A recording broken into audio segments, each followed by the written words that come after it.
drunk at the Hilly. I can't PD and I can't find my Willie. I'm just here for a little attention. Yeah, I got severe hypertension. So why you trying to get to know a Higgy better? Can't and whores, Bella's mom and Schmarietta. I don't know, I'll give it a go. ATF's big show, I ain't no hoe. I don't need a new man with the double D rack. Never mind, Higgy, your game is whack. You're the whacker to my weed. Your game is whack. I'm not trying to hear that, see? I'm not one of the girls trying to get locked down. Prince Higgy, baby, Jameson crown. I get down with the Hilly low comp ticket. 16 whiskeys is how I kick it. And you get excited for a midnight snack. I already told you, your game is whack. You're the whacker to my weed. Your game is whack. I'm not trying to hear that, see? Your game is whack. You're the whacker to my weed. Your game is whack. I'm not trying to hear that. I like sleeping alone. This won't go all night. A little needy and strange. It's true love at first sight. I'm the real deal. I do what I gotta do. From the rip, my whole heart's for you. Your whole heart is not for me. Not a half, not a quarter, not a claw, not a rate. You know what's the problem? You're trouble and you're hot. I'm big, thick neck daddy Higgy. He's not. I got a question, not to be rude. Are you queer? Cause you keep calling me dude.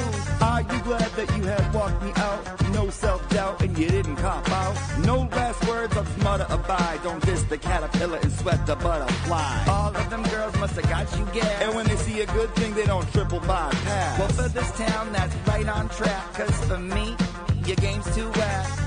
You're the whacker to my weed. Your game is whack. I'm not trying to hear that, see? Game is whack. You're the whacker to my weed. Your game is whack. I'm not trying to hear that. What am I? Another pretty face getting you a drink from my military base? All I gotta know is why did you use me? You talking? Psh, excuse me. We can't have nothing. You wear depends. Well, if we ain't getting married, then we can't be friends. Well, then I guess it's nothing. Well, hey, I think you're puffing. Well, pass that weed. I won't weed whack nothing. You better catch a flashback. Remember, you ain't tapping it. You ain't my style, and I'm not having it. All I remember from that late night kiss is I'm more the mister, you're more the miss. Well, look, I treat you good. Treat yourself better. And I always call my mom. Write her a love letter. I greet you every day with a martini at the door. You won't last a year, you're overgrown bed sore. Well, I'm known in this town, and there, that's a piss. I got no one to blame but myself and Melissa. You didn't answer me, Karen. Am I a good kisser?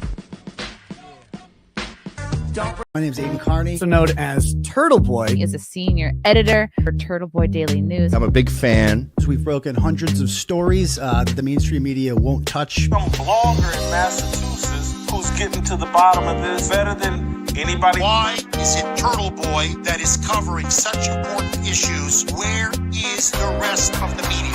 You did not say that you were gonna take my baby out of revenge and make him a transgender baby. Stop it. Don't you want to ask some questions? I know you do. I do. I know. People don't like the things that I say and want me to stop saying them, but I won't. I'm never going to stop. These are the kind of stories that must be told.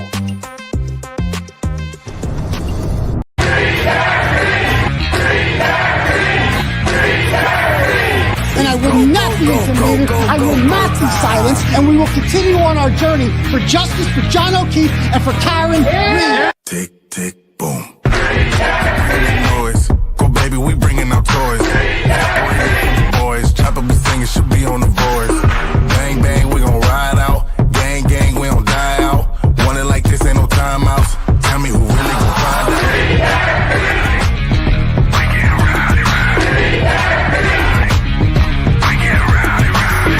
We be disturbing the peace, working, we serving the streets. Karen Reed has supporters who've shown up in large numbers. Tick, tick, boom. Hard body, and not scaring nobody. You make me resort to wildin'. You must be blind by the diamonds. I didn't want it to be this way, but y'all won't need to try this. So it's no way around it. You the loudest one, it's going quiet.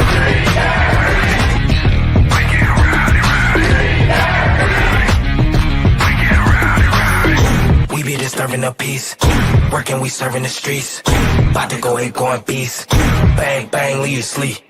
This is the first time I think I've ever seen this. An outpouring of support for someone accused of murdering a Boston police officer. Unbelievable situation. Never seen anything like it. Tick, tick, boom. You can't stop me, so who gon' stop me? You can't stop me, so who gon' stop me? You can't stop me, so who gon' stop me? You can't stop me, so who gon' stop me? We be disturbing the peace. Working, we serving the streets. About to go ahead, going beast. Bang, bang, leave you sleep.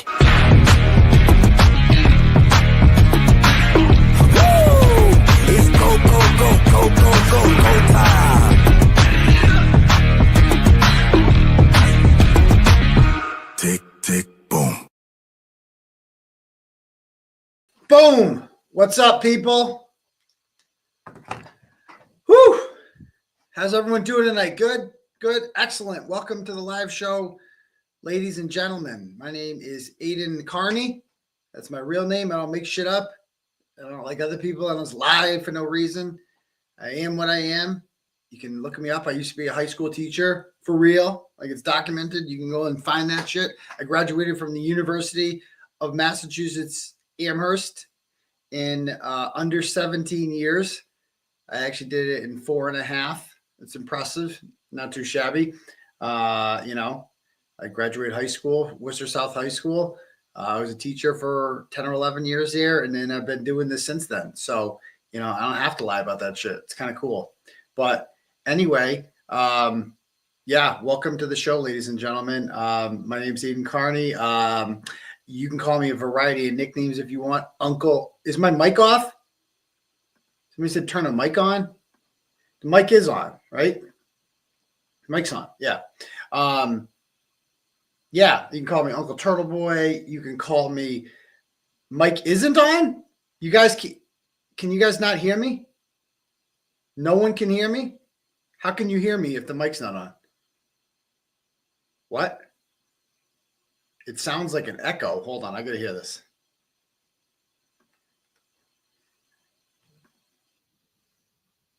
Oh yeah, it is an echo.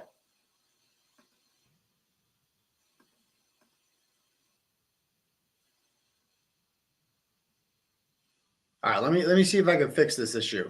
The mic's on, but it's definitely like echoey. Do I not have the right mic on? Oh, I got the wrong mic on. Hold on. Is that better? Is that crisper? I was using the wrong mic. I think that was an easy fix. Let me see this.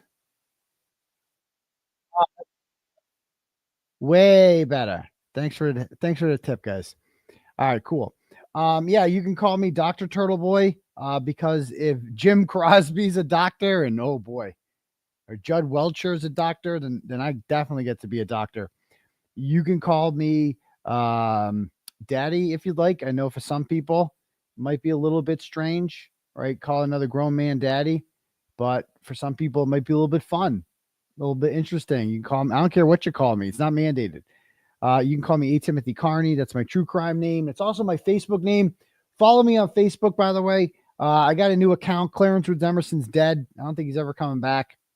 I do bust stop lives there every day. I think I got like 11 or 12,000 followers on there now. So go check that out on top of the regular Turtleboy page, of course. You can call me. What else can you call me? I don't know. Whatever. Journalism Jesus. Just be here every Tuesday and Saturday night. And make sure you smash that subscribe button. We went over 125,000 subs. We're over 125,000 on Twitter. My Twitter is constantly in a race with the YouTube.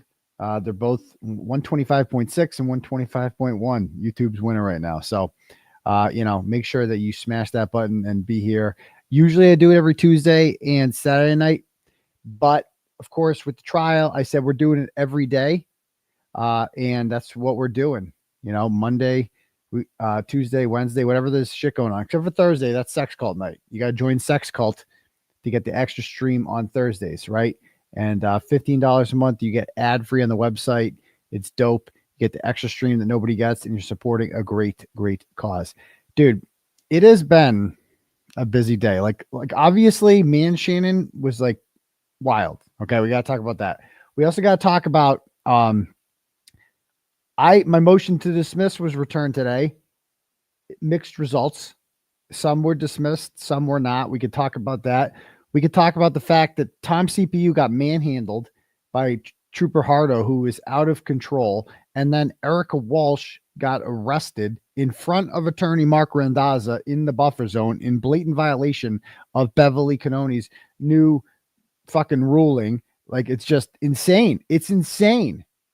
And on top of that, oh yeah, Steve Cody, for those of you know who he is, that guy that used to always order pizzas to my house and sending me the Quran, and he's done it to everyone. He's just a fucking psychopath. He was sentenced, and my dad has a restraining order against him, and I'm pretty sure he's the one that killed the turtle and hung it from my parents' railing 2 days after my mom died, right? I'm almost positive that is Steve Cody, that fucking guy. He was in, I believe, Marlboro District Court today, and he was sentenced to, I believe, two consecutive terms, or was it consecutive or concurrent? I forget, of 2.5 years. He violated the order my dad has on him while he was in jail. He went on a live stream on YouTube in jail, and had third-party contact with my dad that way. Like, it's like, so he's finally like, oh, I'm so happy he's away. So that's a good thing that happened. Lots of shit happened today. I don't even know. There's just so much shit going on. So we gotta get into it. So anyway, let's see. If anybody wants their messages read out loud to the class tonight, you can click at the link at the top for Turtle Chat. We don't do super chats because they take all the money. And I saw Defense Diaries is doing this too. I like that. And people were getting on him for that. But he's like, just send it to my Venmo, or send it. If you want to do a donation, send it here. Right? Because the crooks at YouTube take 40% of all donos. It's like highway robbery. Why? So you can get some colors on the bottom? I think it's stupid. Right? Have your own. We just built our own, and then we get to keep it. It's awesome. So I don't know why. I mean, that's outrageous. 30-40%, whatever they take, outrageous. So anyway, yes, and shout out to Erica Walsh. We see her in the chat. Free Erica. She's out. We'll talk about that bullshit tonight. It's got a lot to talk about.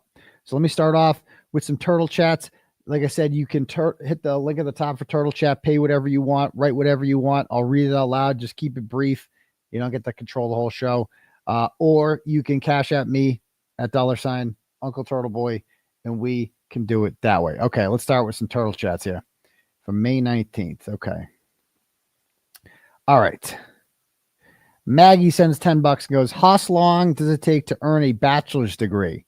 At least a couple decades, it's looking like. I mean, he's working on it. We're going to get to that. Thank you. Nicole sends $5 and goes, today was an 𝗲𝗟cy nation. RIP to Spanky's and Man Shannon's careers. Also, congratulations to you. I wish all the charges were dismissed, but a win is a win. It'll all be over soon. Free Karen Reed, free Turtleboy. Yes. You know, I think that more than just, I mean, Man Shannon's done.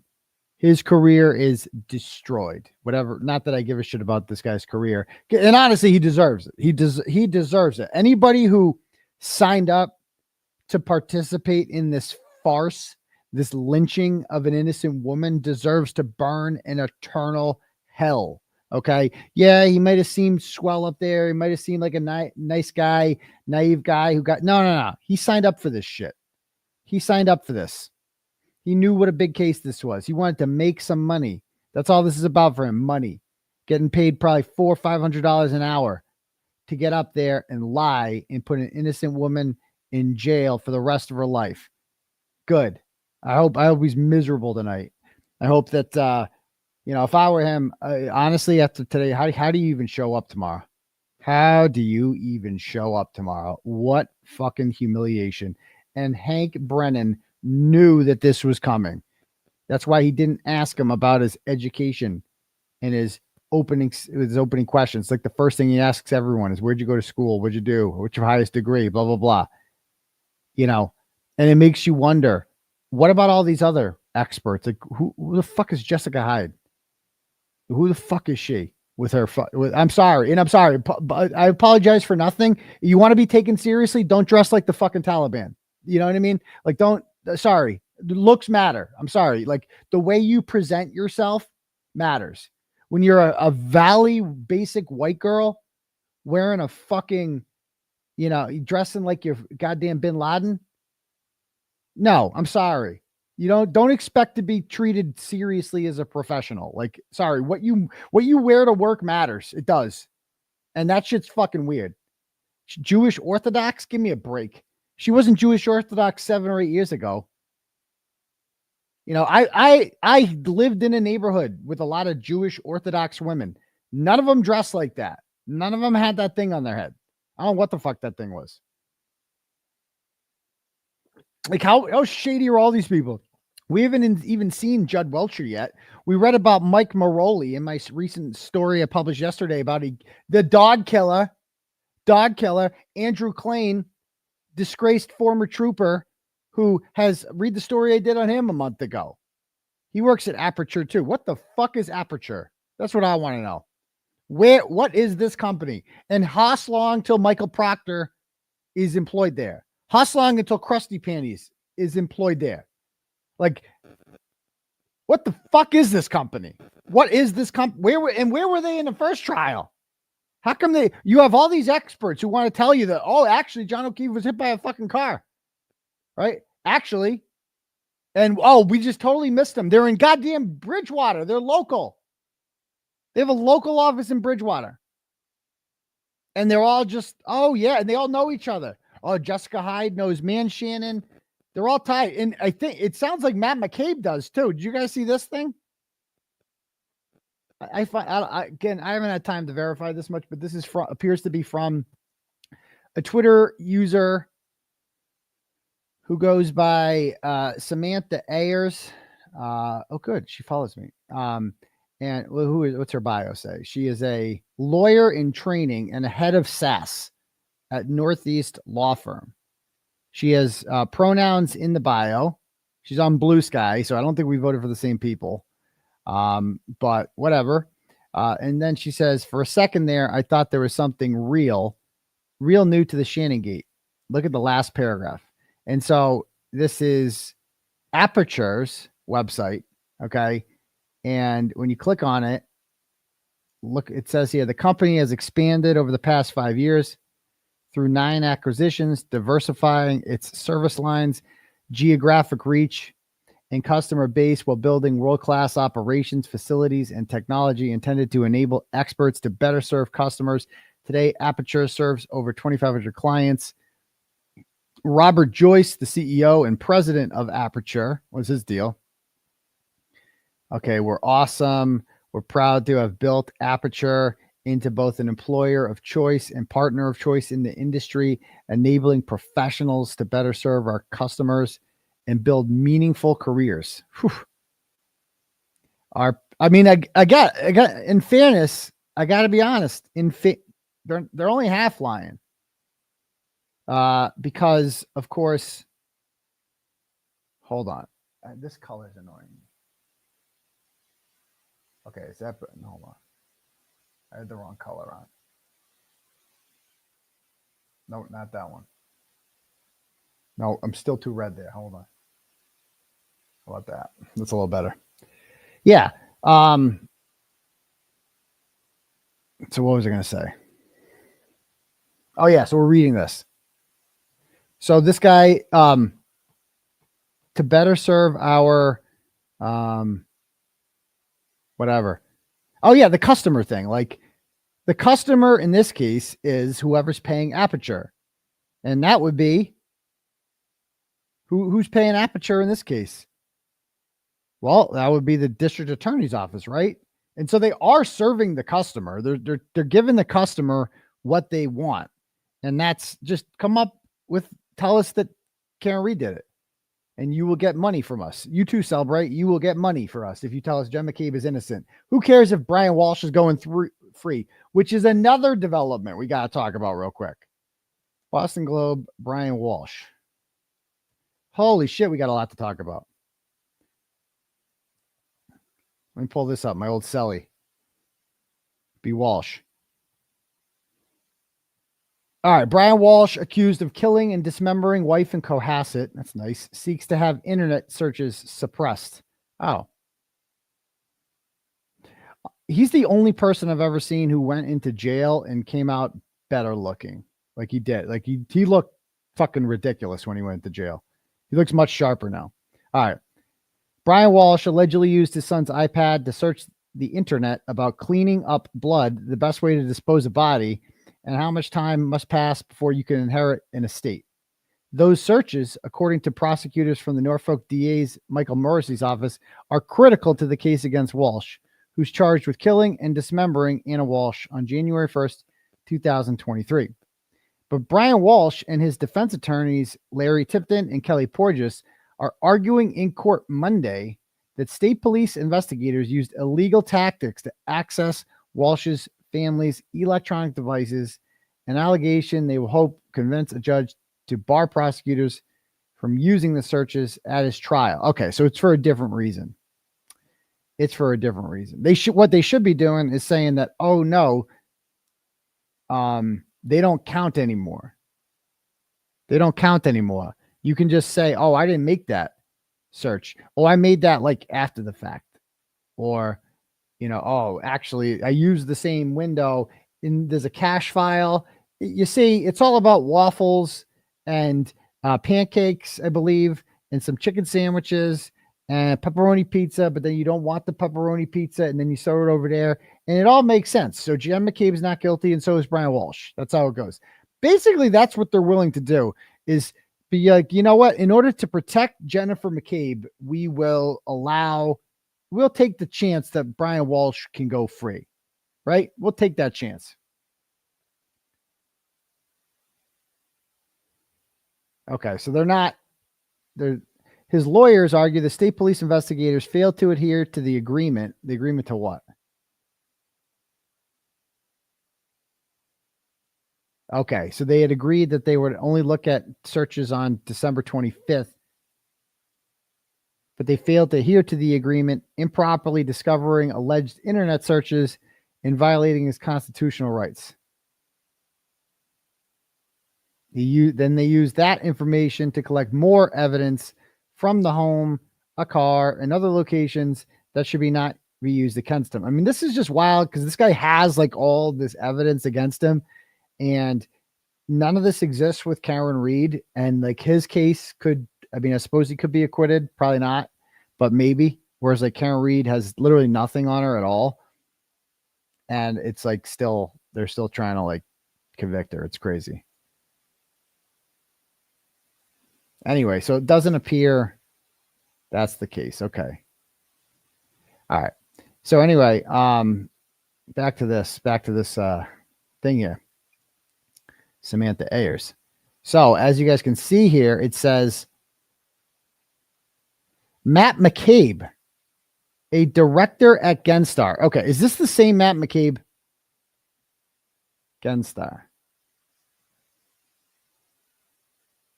This might be a different company. Yeah, we got the wrong company, guys. This is why we got to double check everything. Okay. Yeah, you got the wrong Matt McCabe. He wishes he looked like this guy. Different Matt McCabe.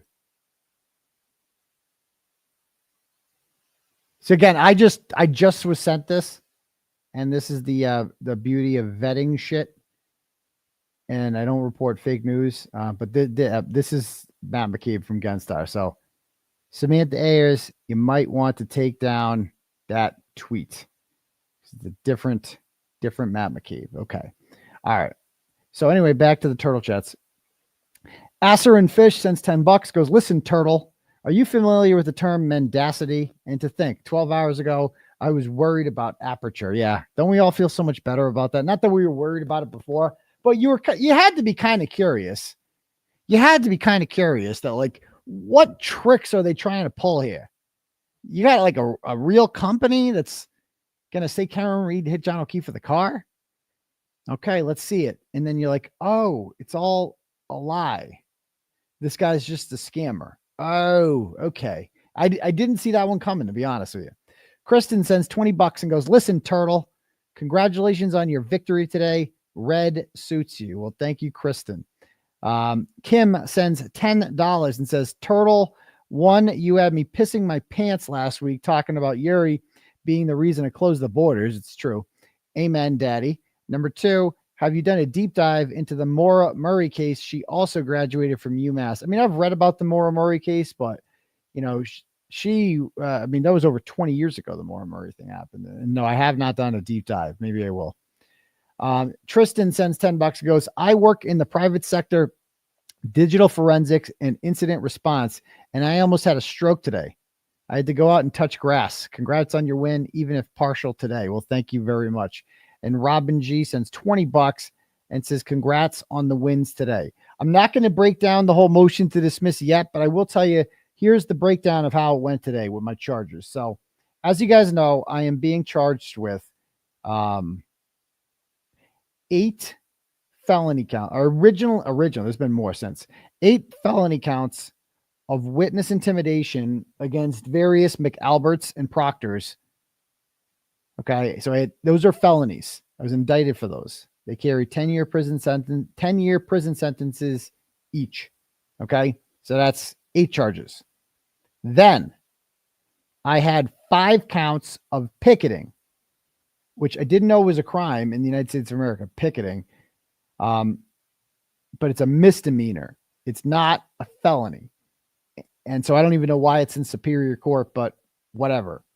And so those charges were all from the rolling rally. And the named victims, which is kind of random, were Brian Albert, but not Nicole and not Brian Albert Jr., just even though they all live together, just Brian Albert, Matt McCabe, Jennifer McCabe, of course, Elizabeth Proctor, Michael Proctor, or no, Elizabeth Proctor's not on there because she's a family member of a witness, Michael Proctor and Julie Nagel. So those are the 5. And then 3 counts of conspiracy to commit witness intimidation, which is a felony. And that was from September 25th, 2023, when I was sent a picture of what appeared to be Jennifer McCabe's Jeep parked in front of the Proctor household, which was a huge story if it was actually her car, because the district attorney was on record saying a month prior during the hostage video that there was no personal relationship between the Proctors and the McCabes, particularly Michael Proctor and any of the witnesses, he said. And then a month later, I got a picture of one of the witnesses, the main witness, at the Proctor household. So that seems to disprove that. That would be a huge story. So, you know, I could have just ran with it right there, but I like to kind of dot my I's and cross my T's.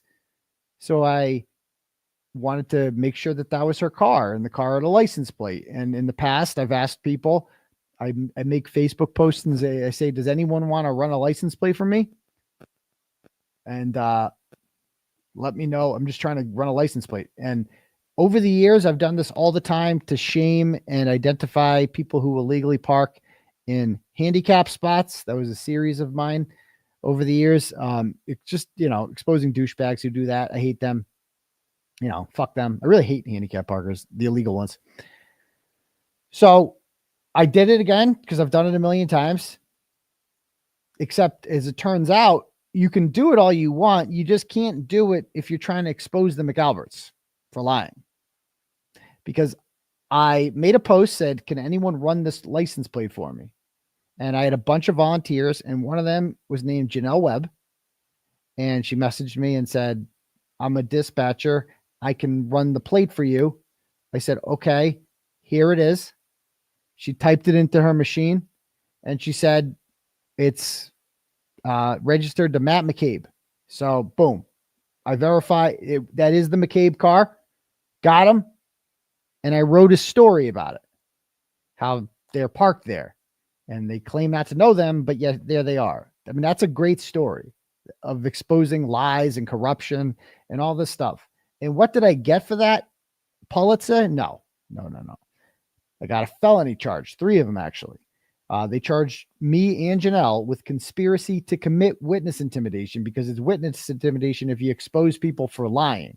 That's witness intimidation. So that's 8 felonies, 5 misdemeanors, and then 3 more felonies. So that's 8 plus 5 is 13, plus 3 is 16. So I had 16 here. I've also picked up another witness intimidation charge with the fake victim, wiretapping charge with the fake victim, a violating restraining order charge with the fake victim that's going to trial on June 9th, and 2 more counts of window intimidation. So I have 21 current pending charges, but only 16 were in this motion to dismiss. 6 of the 16 were dismissed. So I have 10 left. Okay. The ones that were dismissed were the 3 felony charges for the, with our three conspiracy charges with Janelle Webb. Those are gone.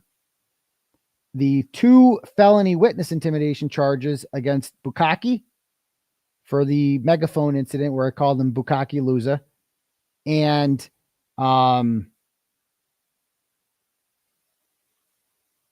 Proctor. I got the Proctor witness intimidation charge because they're cops. I mean, that's just embarrassing. And then I got this was interesting. I had the picketing charge with Brian Albert dismissed. Apologize. No. The picketing charge. So the picketing charge with Michael Proctor dismissed. That's the one that's dismissed and their stated reason for that was he wasn't home. That's the judge's ruling, is that Proctor wasn't home because the statute says you can't picket at someone's home if you're there, and he wasn't there. So I didn't know anyone was there at any of these homes. Okay. And so that one got dropped, except the Brian Albert one was not dropped. And I'll show you real quick before I read the next turtle chat here that Brian Albert, where's my rolling rally? The beauty of these charges is they're all on film. I can just exonerate myself.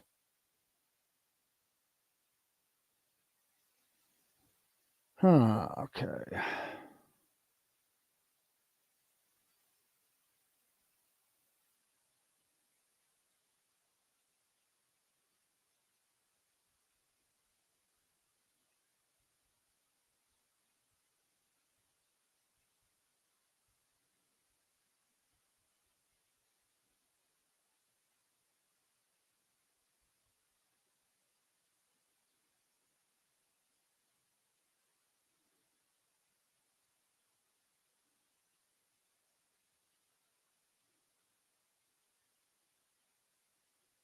Where you go? Where's the rolling rally?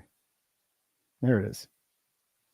So here, it's Country Hill. So actually, before I do that, I'll just show you the motion to dismiss. I'll show you what Brian Albert claims that I said.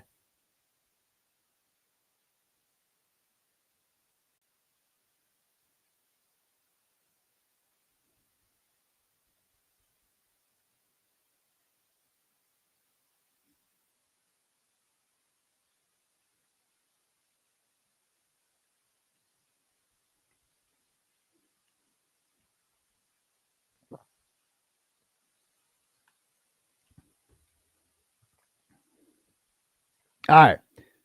Kearney, this is what it says here. Kearney and his followers, none of whom are charged except for me, stopped outside of Brian Albert's residence in Norwood. He is a retired police officer and a witness in the Reed case. While at the residence, Kearney used a bullhorn to call Brian Albert a murderer. Then there's a footnote 7 that says Kearney's followers were also yelling, calling Brian Albert a murderer. So that's one thing. Called Brian Albert a murderer. Okay. What's the citation on this? The grand jury transcript. So Brian Albert testified at the grand jury, which is for some reason you can't read those. I can't share those, but it can be cited in motions for whatever reason. So it says you can't call Brian Albert a murderer. I used a bullhorn to do that.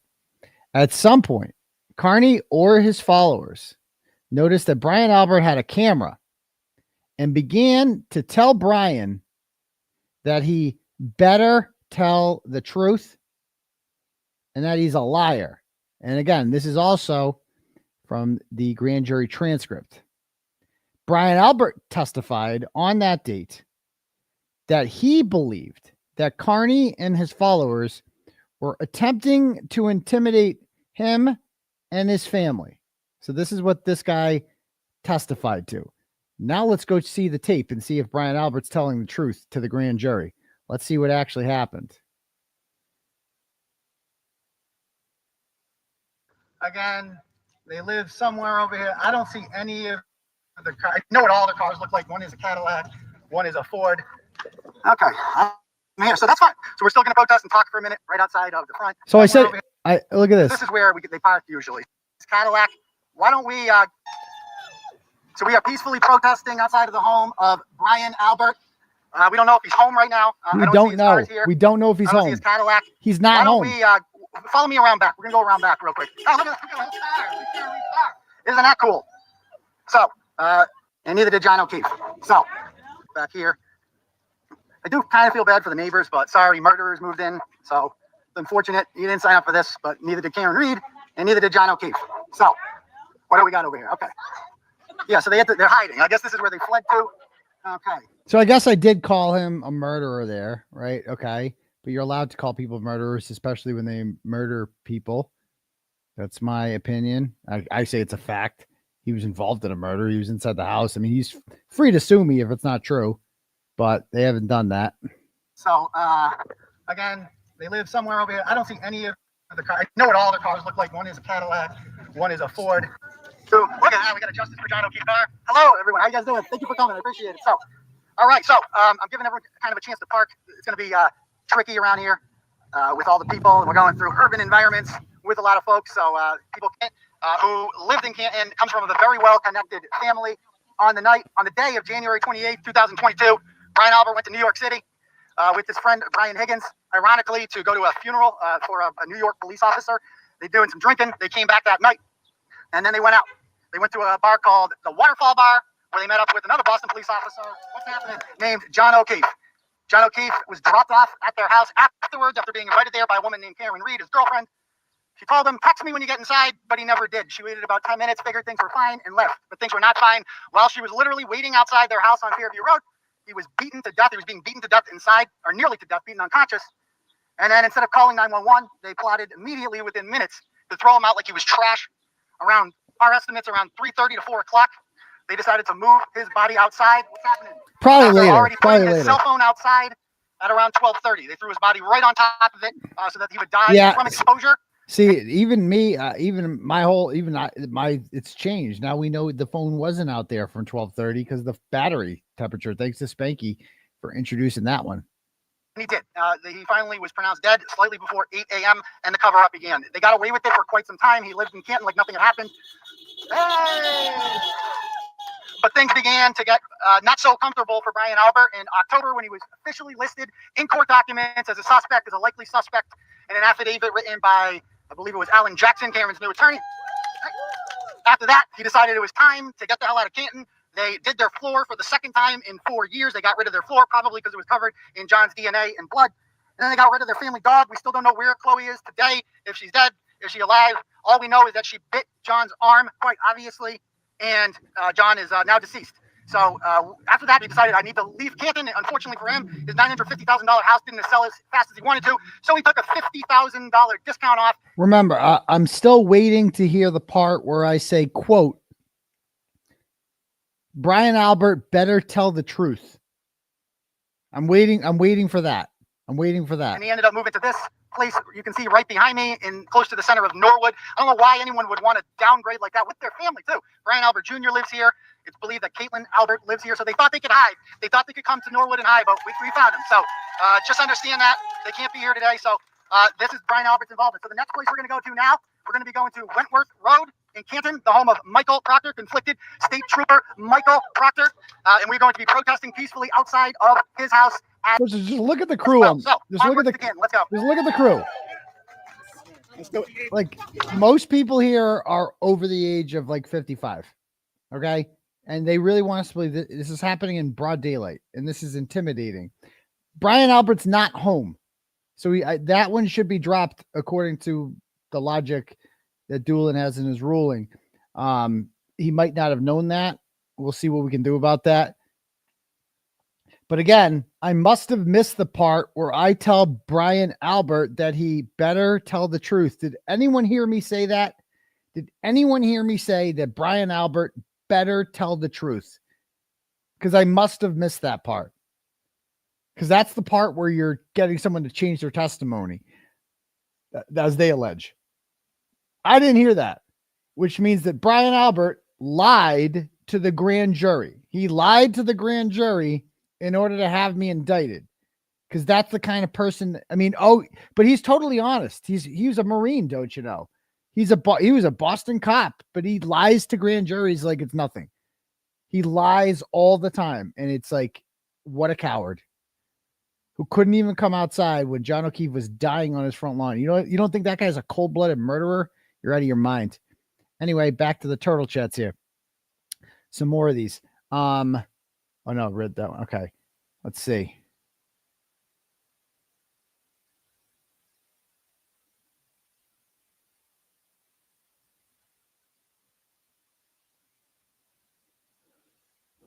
All right. Jonathan sends $15, goes, Dr. Journal. Again, you got to keep this shorter, brother. Got to keep it shorter. I'll read as much as I can. Dr. Journalism Jesus. I used to watch Yellow Cottage Tales at times because I wanted to better understand what that side's all about. I think their tone has increasingly become far more ugly and warped. The thumbnail for yesterday's show featured a graphic of people with Kara Reed shirts leaping en masse from a sinking ship. What planet are they on? I saw you stirring up in the chat yesterday. Yes, I was. Can you please provide or at least somebody running the account was. Can you please provide a diagnosis of what kind of madness is going on there? Basically, it's just a bunch of misfit, unfuckable losers. Like, that's all it is, who are not living in reality whatsoever and are just saying Karen Reed's guilty at this point because they like to argue with people. There's that. Emily sends $5 and goes, who would you rather have as your expert, Shannon or Joe Paul? You have to pick one. Oh, not even a contest. Joe Paul. Like, Joe Paul's sitting at home right now and saying, miss me, bitches. Like, he was better and he was horrible and he was better because, like, he at least came across as, like, at least he didn't lie about his degree. He admitted he went to community college. And at the end of the day, as ridiculous as Joseph Paul was, he still convinced some people that Karen Reed was hit by a car, apparently. This guy today is just like, oh, horrible. Next, thank you. Donna sends $10, goes, it is so generous of you, Emerith, to do the meal of food for Karen's fund with all your own legal fees. I'm sure she appreciated it. I entered and want to win a meal of food with you at Chili's. Free Karen Reed and free Turtleboy. Yes, of course. Of course it's going to be at Chili's. Yeah, that is a thing. You could sign up. We just wanted to get, we noticed it was at 992,000 yesterday. And so we're like, let's see if we can do a Turtleboy dinner at Chili's raffle and see if we can get it up to 1 million. And then a whole bunch of people entered. And this morning, it broke 1 million. So there's that. But, if you want to give it to my legal defense is not over yet. I still got 10 charges. So, but, obviously Karen needs it too. So either one. But we did crack the 1 million. It's not a raffle. It's a giveaway. We don't do raffles here. It's a giveaway. Giving away a meal of food to whoever I pick, whoever I choose. At Chili's, please. So yeah, you can donate to the defense fund and maybe you'll go out to dinner with me. We'll see at Chili's. Maybe. If not, it's for a good cause. There you go. Next up. Hotep Jesus sends $100. Woo, nice. And says, thanks for all you do. Auntie Bev looked worse than anyone in court today for allowing these experts. Yes, Hotep Jesus. Her bias was on full display today. How insulting is it? How infuriating is it that those wonderful experts at ARCA and Dr. Marie Russell were forced to sit through a voir dire with Hank Brennan, in which he was rude to them, he was combative with them, in which these brilliant minds explained who have no dog in the fight, especially Arca. No pun intended with Dr. Marie Russell. No dog in the fight there, but that they had to sit through that. It was so demeaning.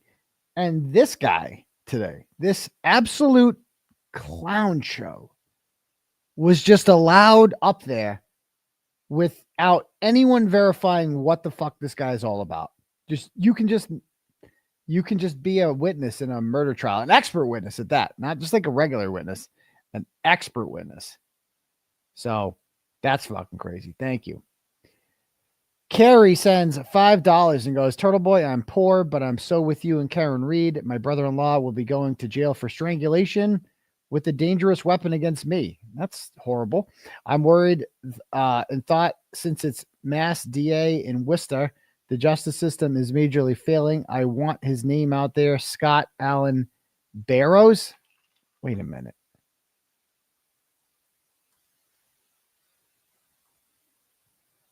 Scott Allen Barrows. Worcester?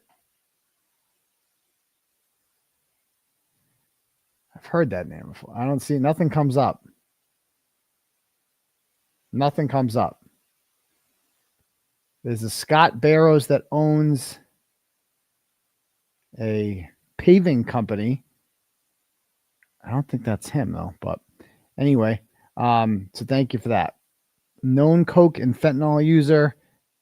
Anyway, okay, thank you, Carrie. Rosaline sends $5 and goes, hi, Dr. Turtleboy. Sorry, I might be behind on the latest news. Any news on your motion to dismiss? Yes, I think we've caught you up on that. Have a good day. Now it's your turn for some good news. You the best. Rosaline, thanks. Jimbo sends $5, goes, welcome to Boston, man, Shannon. Make sure you try the buffalo chicken dip. Nice. Kelly sends $10 and goes, in 𝗏𝗲𝗄 we trust. As if we thought this trial could get any more twisted. Turtleboy, keep doing your thing. I would love to come to Boston and protest justice for John O'Keefe and Karen Reed. It's not even really a protest. It's like just a bunch of cool people gathering outside of court, watching the trial itself and just soaking up the atmosphere. That's all it is. Thank you.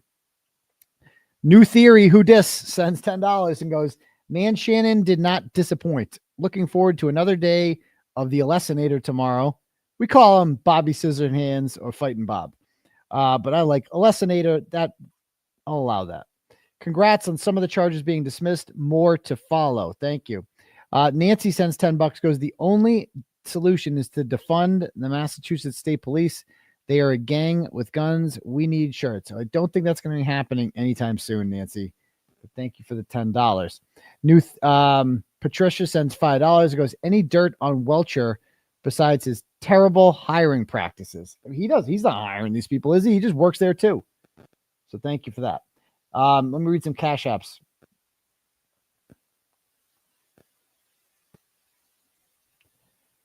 All right. Haley sends $25 and she says, I replied with the registrar info on X. Okay. Thank you, Haley. I will check. She went to UAB. So we're going to check that out during the show tonight. Wendy sends $25 and says, you are the man. Well, thank you, Wendy. You're too kind. I appreciate that. Pierpont sends $10 and goes, aperture, an opening, a gap, a hole, loophole. Okay, thank you. Megan sends $20 and goes, Tully and Shannon with one N seem to be besties. Do they really? Tully is too? I didn't know that. Interesting. Leslie sends $10 and goes, what was Shannon trying to prove to the jury? I'm so confused. I think we all are. And we'll get to that. Thank you. Jamie sends $5 and says, my family and I love your show. Free Karen Reed. Well, thank you, Jamie. Shout out to the fam.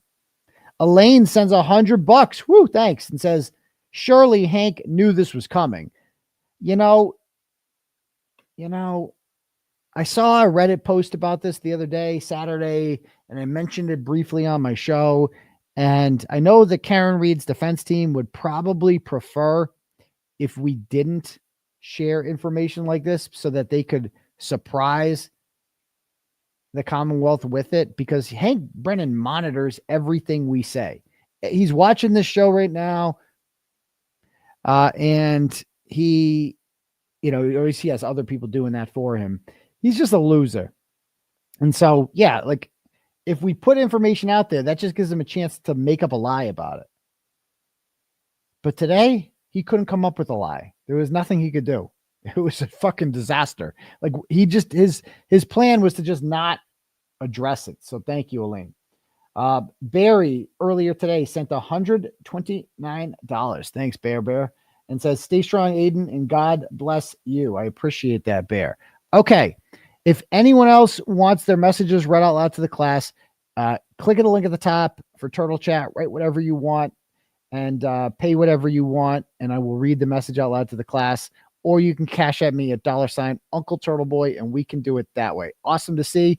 We got 9,400 people watching. It's actually less than I thought there'd be more tonight after the disaster. Maybe some other shows are going on. I don't know. Is Bettero on right now? If Bettero's on somewhere, that explains it. I can't compete with Bettero. So anyway, let's jump right into the content. Pull it up here. And has anyone seen Aperture's Google reviews? I mean, has any company taken...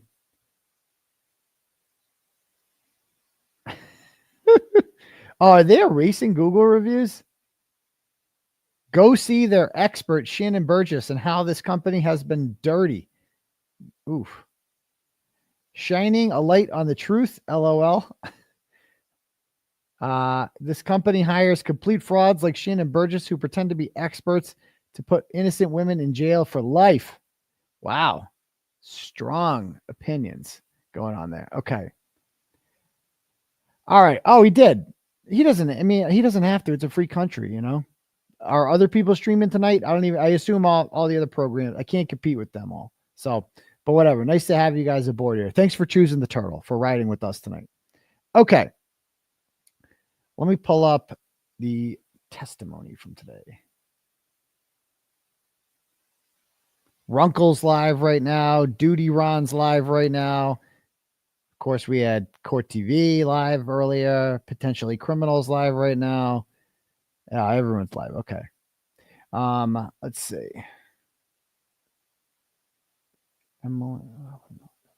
Court TV.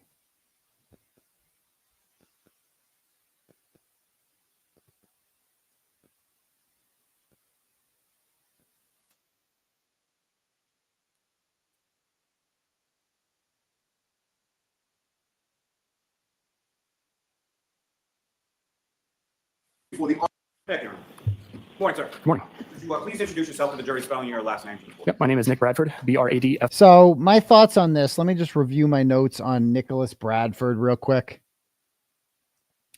Let's see what we got here. All I remember about this guy,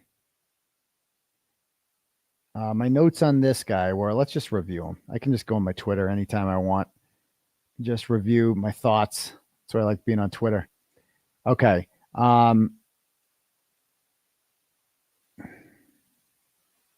Oh, God. And by the way, these Peggy O'Keefe faces are a problem.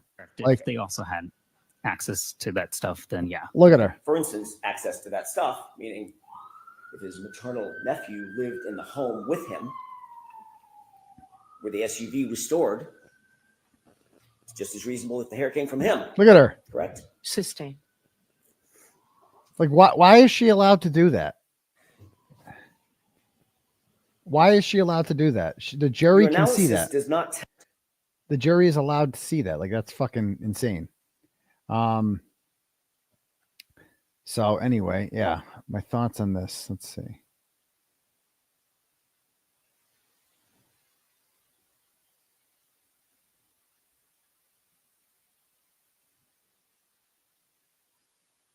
And by the way, this is who I think they have left for witnesses. I made a little list here. The ones I expect them to call: Christina Hanley, she's a criminalist. Man Shannon, he'll be done after tomorrow. Dr. Jim Crosby, we'll see. Judd the Chud, Dr. Isaac Wolf. I don't know if they're going to bring Anthony Flamati at this point. I assume they would. I hit him, firefighter. And Terry Kuhn. They haven't brought the UC Davis lady to say that there's no dog DNA on John's clothing. The jury hasn't heard that yet. So I assume at some point they're going to bring her. I don't know if they're going to bring Andrew Klain or Mike Maroli. I don't think they are. Dr. Justin Rice, we haven't seen him. I mean, he was the ER doctor when John got there. Colleen Crawford, will they bring her? Doubt it. Rebecca Trayers, the bartender, if they even brought her by now. Dr. Stonebridge, I mean, she was a really good witness for the defense last time. So that'll be her. And I thought he was going to do the Sullivan sluts. But I guess not. These are the witnesses he hasn't called yet. Brian out that he did call in the last trial.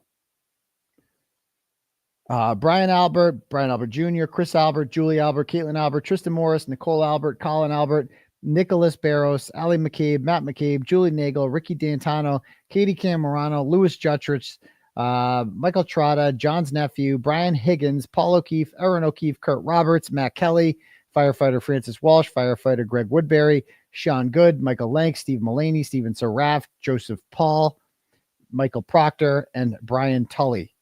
Like, besides that, he's hiding all of these people, all of them. That's remarkable. And they are unlikely to call these ones as well, I think. So, you know, we could be done by the end of the week easily. Karen Reed says that her defense team needs 2 weeks. I think they need longer, to be honest with you. But if they do it in 2 weeks and these guys are done by the end of this week, then we are looking at 3 weeks from now. We could have a verdict.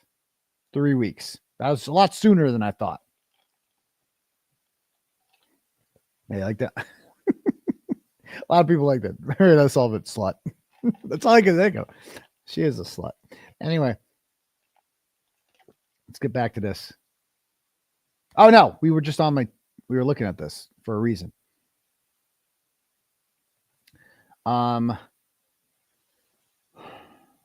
Okay, so they asked this guy from the Bodie lab, Bradford, about who can't be excluded from the DNA found in the taillight. What the fuck does it matter about? I mean, I really can't believe we're talking about the I apologize, the hair, when it's impossible for that hair to have stayed on there the entire time. Like, who cares about that stupid hair? But whatever. How about this one? There is a plausible explanation for why John O'Keefe's DNA would be found on Karen Reed's taillight or hair found on her car. There is no explanation for why it would be found inside the house. They searched the car. They didn't search the house. This is how we know it's a murder cover-up. They didn't do things. Not that they did things, that they didn't do things. And this one, I did not realize this until today, and I think we just heard part of that. Alan Jackson pointed out that the hair that was found on Karen Reed's car couldn't exclude, I believe, was it just male O'Keefe's or others? It was maternal, on the maternal side, which is his Peggy O'Keefe's side, which would include the kids. It could have come from John's nephew, who was in Karen Reed's car a lot. I hadn't thought of that. It's like, who cares? Even if it is John O'Keefe's hair, who cares? It proves nothing. But like, oh yeah, even if it does test positive for O'Keefe DNA, it could be any of the O'Keefes, anyone who is in that garage. And quite frankly, like, I feel like the kid is more likely to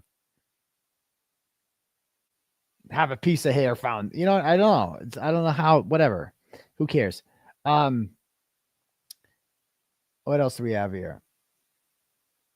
Oh, the objections. I did like how, Alan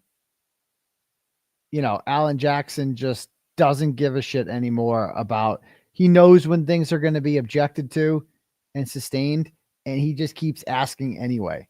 And this little motherfucker was a little arrogant, huh? Mr. Jackson, assistant with that hair sample, Mr. Jackson, let's move Consistent with that. Oh. Simple, Mr. Jackson. Anyway, so we'll get to that. What else do we have here? Other notes I took.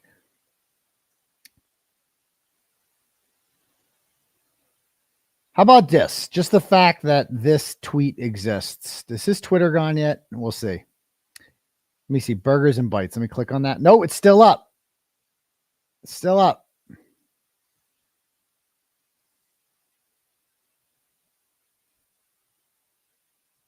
I got to read all these goddamn tweets before he takes them down.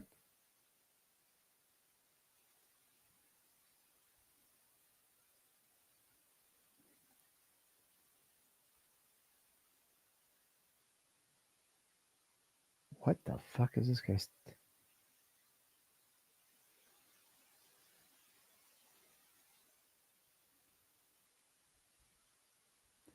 Fun fact Friday. Did you know data recovery purposes, most vehicle control modules only need 4 connections to communicate?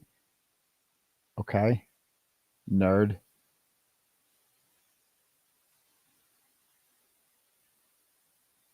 Oh, he's commenting on this.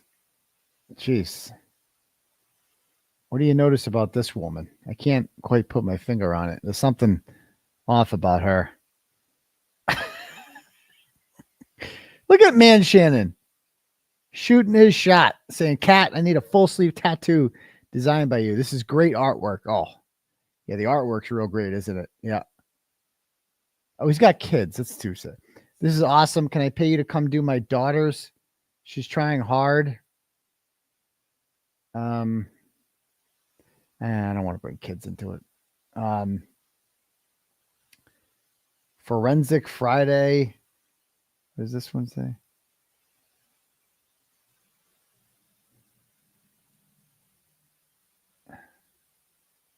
What's it said? Worst view.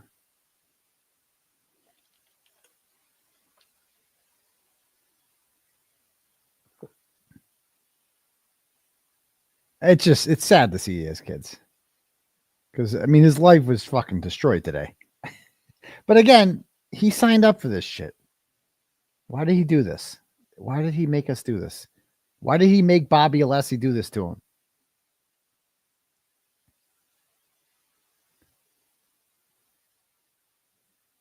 Where's the one to Jessica Hyde? What month was this in? This was in... We'll find it.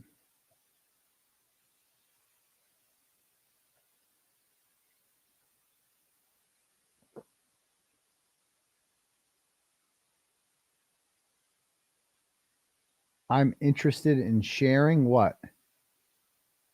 What are you interested in sharing? What the fuck? Okay.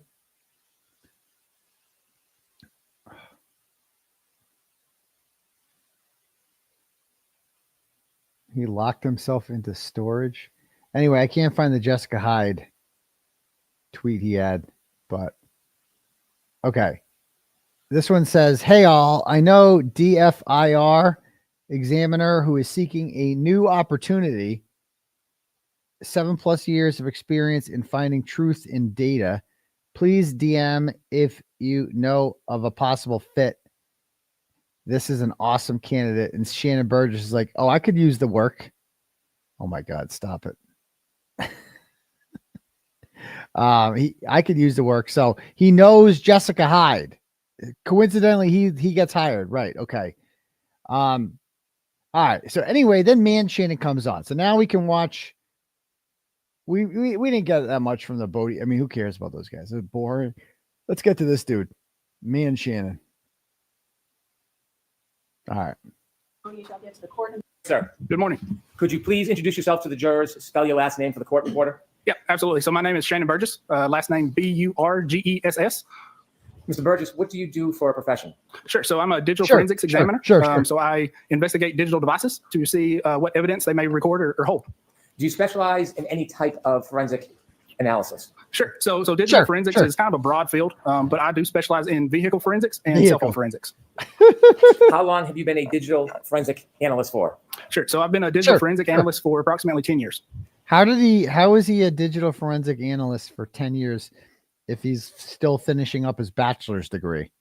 Okay, but I digress. Before you were a digital forensic analyst, what type of work did you do?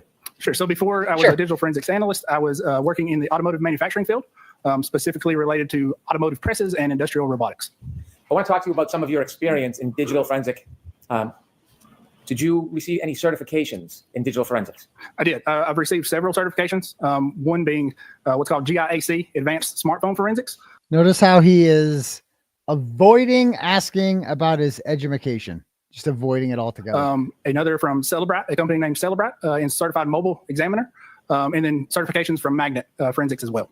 Is Magnet a company that also includes Axiom? Yes, Magnet is a company that produces the software known as Axiom. In addition to your certifications, how many hours of specialized training approximately have you had in digital forensics? Sure. So approximately, over the last 10 years, I've had around 700 hours of training, including courses and conference attendance in digital forensics. In addition to your training and your study, do you have experience over the 10 years? Have you involved yourself in many cases regarding forensics found from a motor vehicle? Yes, I have. Can you give a general estimate of how many cases you've worked on? Oh, not off the top of my head, I couldn't, but it's been numerous. You said that you specialize in mobile phones and digital forensics in motor vehicles. That is correct. Do you teach seminars on those issues? I do. I teach seminars and presentations specifically in those disciplines. Who are some of the audiences that you teach to? Sure. So it ranges from attorneys. Okay, so not asking about education, but asking about all this other shit on purpose. This is like he does this by design. Hank does. 2 papers. Okay, all right. I have not had time to do the timestamps. I've had way too much since court ended. Just a lot fucking going on. User. Can we characterize those events as tech stream events? Yes, we can. Okay. Or Toyota themselves. They are manufactured by third parties on this side of the circuit board. About spoiling or destroying the data if you tried to access the SD card without a passcode? Okay. No, not that I'm aware of. There's no documentation or research that suggests you would. All right. We'd like to see all 3 rows if possible. Comparing that to the software versions that are running on the subject, and those match. So we would expect to see the user. There's a 3-second delay in when the infotainment system powers on. All right. And then so he shows us this thing, right? It's like, okay, this is their new thing that they have. They have the black box data, and the black box data shows that the car was turned on at 12:12 and then turned off at 12:42. Okay. We kind of knew that. They left the waterfall at 12:12. She drove around, sat outside the house, idled the car. He didn't come out. She drove away, went home. That was it. And now the only discrepancy here is that Nicholas Garino said that they logged into the Wi-Fi at 12:36. So why is she turning the car off at 12:42? Well, you know my theory on this. I think Nicholas Garino's wrong. I don't think she logged into the Wi-Fi at 12:36. I think that's untrue. But it doesn't matter. I mean, it's like, I'll take it. If the Commonwealth is locking themselves into a time that she couldn't possibly have been back for if she left at 12:32, then I'm here for it. I'll take it. Whatever. I think he got home at like 12:41. She did, but I'll take 12:36 if they want to give it to me. I ain't going to complain about it. So they're locked into that. This seems to confirm that I think the 12:36 thing is wrong. But again, your own witness said that, bro. So it is what it is. 12:42. Opinion to a reasonable degree of scientific certainty that whether or not the first power on event. Okay. All right. Let's see.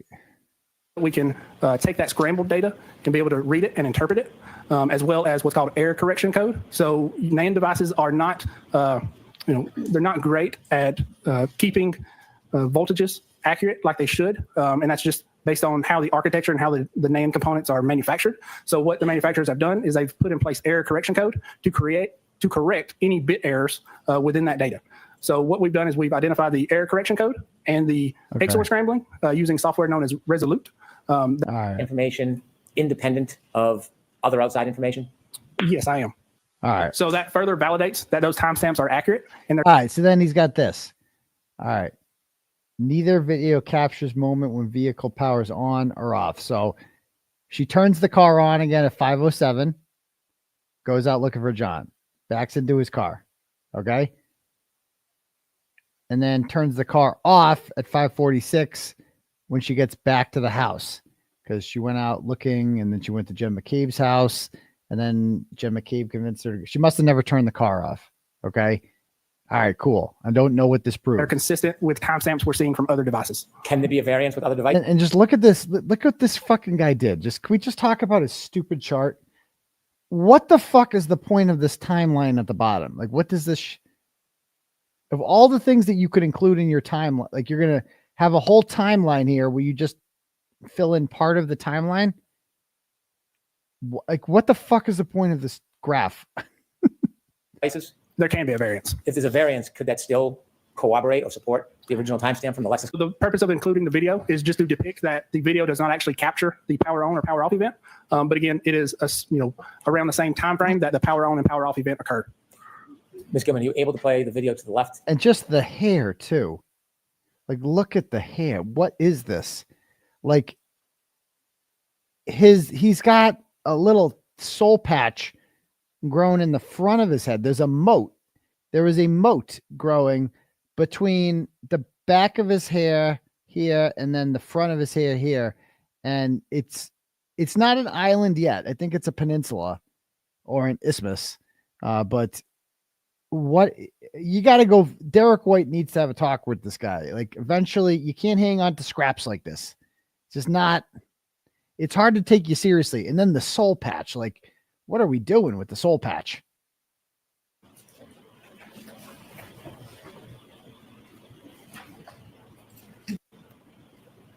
That video vets or corroborates the 5:07:46 Lexus time on the power on event. Objection, Your Honor. A little bit more before you get to that. Looking at the start timestamp on the video event, we see that it occurs at 5:07:46. So although we don't see the actual time of the power on event, that is consistent with what we would expect. What does the video on the right help us do? So video on the right helps us do the same thing. So when we look at the power off event, that occurs at 5:40. Question. This will be interesting. Tomorrow, will he have the same suit on tomorrow? What do you guys think? Do you think he packed two suits? Because I can easily picture this guy thinking, like, this will be a one-day thing. Oh, no. No. That's going to be that's something I'm going to look for tomorrow. Is he wearing the same suit? Back to this. 46:20. Again, when we look at the ring video on the right, that start timestamp of that video is 5:46:29. So again, we missed the power off portion of when that occurs, but that is consistent, again, with what we would expect. Could we play the video on the right? If you can enlarge, that'd be helpful. If not, vehicle? Yes, I do. Okay. Can you tell if the vehicle is on or off at that point? Sure. So I cannot tell if the vehicle is on or off at that point. What? Typically, when you power off a Lexus or a modern vehicle, the lights will stay on for some portion of time afterwards. And power off events as they pertain to the Lexus clock? Yes, I do. And what is that opinion? And that is that those timestamps are accurate to the second. Did you further follow the data to see if there was any other power on 34, please? Off, pulling into a driveway and shutting off. So I don't know what, look at the like, video, what is the point of showing all these power on, power offs? Just that the time is right. I mean, I don't watch understand. the video. You can actually see at all right, there on they and are. off event within the days, 2 p.m. When you studied the data. And by the way, I love how they show this here. And look at the taillight. There it is. Look at that mofo. That's a lot of red. That's a lot of red. I thought about this today. I'm like, why the fuck does this have to be right here? If this wasn't right here, driveway front, you could see it so much better. But whatever. power off event. Mr. Burgess, was there an additional power on, power off event after the power off event at 4:12:56 p.m. at the Dighton residence? Yes, there was. Ms. Gilman, could you show us number 36, please? Mr. Burgess, could you take us through this one? Sure. So this is the next power off or power on event that occurs. And that power on event occurs at 5:34:51 p.m. The power off event occurs at 5:36:42. Again, the video that is associated with this does not show the power on or the power off event, but it shows the time just before the vehicle is arriving to this location on a tow truck. and that would be consistent with the vehicle then being powered off and backed off of the tow truck at that time. And based on your analysis of the data, do you have an opinion to a reasonable degree of scientific certainty the time this power on event took place? Yes. And it would be the power. You mentioned the word variance between different items. I don't think you used the word items. You said something else. Sure. So that's going to be the clock variance between different devices. So in this instance, what we're referring to is the difference in the clocks of the Lexus module and an iPhone. So we would not expect those clocks to be perfectly synced. Typically what we see, and is what is generally accepted, is a clock variance of up to 60 seconds. And that is because when you think about when you're looking at your radio and you're looking at the clock, it's representing to you the hours and the minutes. It's not representing the seconds. So again, it's accurate. Its function is to be accurate to the minute, but its function is not to be accurate to the second. What? Is a variance between different devices Says an accepted concept in your community? Yes, it is an accepted concept in my community. Why? When you were looking for power on... Now keep in mind, this guy is completely full of shit. We know it's so different when you know that he's full of shit and he's just saying this stuff. Like, I don't believe that. Power off information from the data on the SD card. What clock would that information, that time, be dependent on? Sure. So that's going to be dependent on the Lexus clock. That Lexus clock is continuously running, but it also syncs up with GPS systems to update the clock on occasion. We do not know how frequent that activity occurs because that is proprietary to the manufacturer themselves. To bring us back, when you started this case, there were two important tech stream events? Correct. There were two tech stream events. Remind us what those were? Sure. So one is going to be associated with a three-point turn, and the other is going to be associated with a backing maneuver. Now, this is the only... those two tech stream events. I don't understand the purpose of all his other testimony. I don't know what any of that accomplished. Like, okay, yeah, we agree the car stopped and started at those times. Cool. But now he's going to talk about the two events. And remember, last time they gave us key cycles. They were like 111162 was every time an event was registered. An event, I don't even know what the definition of an event is. Like something crazy happening, basically. Something irregular. And one of the events, of course, is 24.2 miles an hour in reverse at 62 feet. Right? That's what it says. But in the last trial, they didn't give us a time. Joseph Paul said you can't find the exact time this happened. You just got to look at the key cycles. And then they did the key cycles wrong. And actually 1162 happened in Dayton. Probably when she was spinning her tires out, right? At that time, trying to get it on the old whatchamacallit, tow truck. All right. Are they but now they have time. Related in any way to the running? Somehow. Like, I knew this was bullshit when they announced they were doing a chip off. I'm like, so no one else could find this information out about what time. Like, we could have just figured this out last trial. The technology existed where we could find out what time John O'Keefe was allegedly hit by a car, and we just didn't use it because we didn't know about it. But then this guy comes along and finds something that no one else could find. Like, holy shit. Wow, that's crazy that this technology just exists. And it took Shanon to come along and just tell it to us. I knew it was bullshit. Like, I don't believe any of this shit because Shannon's a liar. He's just a liar. That's all he is. Clock that is on the tech stream data. Sure. So when we think back, the tech stream events have that running clock from ignition on. And because we know the power on events from the infotainment module, we can reconcile when those time counts occur. Okay. So essentially, like I said, we're taking a event that occurs. In this instance, it's a three-point turn. We have data where that three-point turn is recorded within an iPhone. And we have data where that three-point turn is recorded within the Lexus.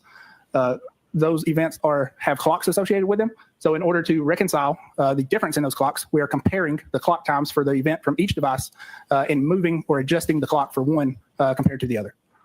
In addition to specializing in data and computers and cars, you also mentioned that you specialize in mobile phones? Yes, I do. Did you use your experience in your training and your education to analyze the iPhone data from Mr. O'Keefe's phone as it related to the information was being stored on Mr. O'Keefe's cell phone as far as location data? Heading is going to be the direction that the iPhone is facing. Was there any particular application that you were aware of that he was using? Yes, as far as I'm aware, he was using the Waze app for navigation. Could we have number 39, please? Could you tell us what this shows, Mr. Burgess? You can see a white dot, which is the center of a radius. Yes, I did see a report. Anyway, so he does the 3-point turn. Okay, nobody disputes that. And then we're going to get into the other And within that Excel spreadsheet that data was provided in, it was identified as GPS points. So what we've got here is we've got the partial data along with the full data set that I was provided later on. So we've got a couple columns here. So we've got point, which is GPS point from that partial initial data set that I was provided. We've got timestamps. So these timestamps are every second. With every second, there is a latitude and a longitude recorded, as well as a horizontal accuracy, a speed, and again, a course heading of the location. With everything else we were seeing, so there was no need to look any further. And what compelled you again to look further? A claim of misinterpreting and a misleading calculation trying to adjust these clocks. Were you given a report? I was not given a report. I was giving a PowerPoint presentation. When you decided to delve deeper into this, was that on your own initiative or were you requested to do it? That was on my own initiative. What? So this guy just out of his own, when he just decided that he was last week, he was just going to, you know, recheck the clocks. Hey, did I have this wrong? Oh, actually, it was off by 30 seconds. Actually. And now the timeline completely fits for the Commonwealth. And he just did it on his own. The Commonwealth didn't ask him to do this. Nobody did. And he certainly hasn't been watching the trial. Listen to that. Listen to this exchange here. I'm giving a report. I was giving a PowerPoint presentation. When you decided to delve deeper into this, was that on your own initiative or were you requested to do it? That was on my own initiative. Like, that just seems so rehearsed. That was on my own initiative. Was it? I don't think it was. Now, rather than simply relying on point 154, what does breaking it down with all of the times and numbers between the green and orange do for your analysis? Sure. So breaking it down, we can see between the green. So the green highlighted in green is and the 59. The speed recorded is 0.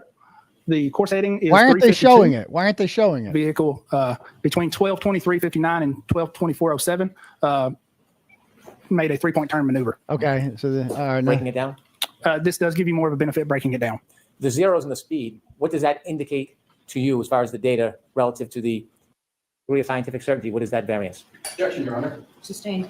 After studying timestamp GPS point 154 and these further GPS positions, we are able to identify the approximate time that the 3-point turn occurred according to Mr. O'Keefe's iPhone data. So now we've got that event of when that 3-point turn occurred. Now we can compare that to the 3-point turn from the text stream data and that running clock. I love how all of a sudden John O'Keefe's iPhone data matters. They don't like it when it shows him going up and down 3 flights of stairs between 12:22 and 12:24. They don't like that kind of data. No, that data, don't pay attention to that data. But all this other data is completely accurate. Okay. Again, what we're doing is taking the power on event at 12:12:36 and adding the time count from the text stream data to come up with the time of 12:23:38 in the text stream data. So the text stream data and 12:24:07. So since we've got that shared, used in your practice. It is. Is it commonly used in the scientific community which you're part of? It is. Are there scholarly papers about this type of methodology in comparison of synchronizing clocks? There are. One of the papers you wrote, did that have anything to do with synchronization of clocks? It did not have anything to do with synchronization of clocks, but it was relative to how accurate the timestamps are of events from iPhones. And that was one of your peer-reviewed papers? Yes, it was. And are there scholarly journal studies on the synchronization of clocks? There are, yes. Did you use that methodology in your analysis to arrive at an opinion about the time variance between the defendant's Lexus and Mr. O'Keefe's phone? Yes, I did. And do you have an opinion to a reasonable degree of scientific certainty? Yes, I do. And what is that opinion? The clock variance is between 21 and 29 seconds. If we could have number 42, please. What is this, Mr. Burgess? Sure. So this is, if we think back to the last slide, we've identified the 3-point turn here we go. in both the data sets. So now if we want to adjust one clock to the other, we can do that. Oh, okay. And doing that, we've identified that the variance 21 to 29 seconds, whatever. Same shit, just add it. Is between 21 and 29 seconds. So we would need to adjust the Lexus clock forward by 21 to 29 seconds to synchronize it with the iPhone data. So in doing that, the end of text stream event 11:62:1 goes from 12:23:38 to 12:23 between 12. Where did they get 21 to 29 seconds? They just were like, yeah. I mean, he's admitting here that I've yet to hear anything scientific to explain how he came up with 21 to 29 seconds.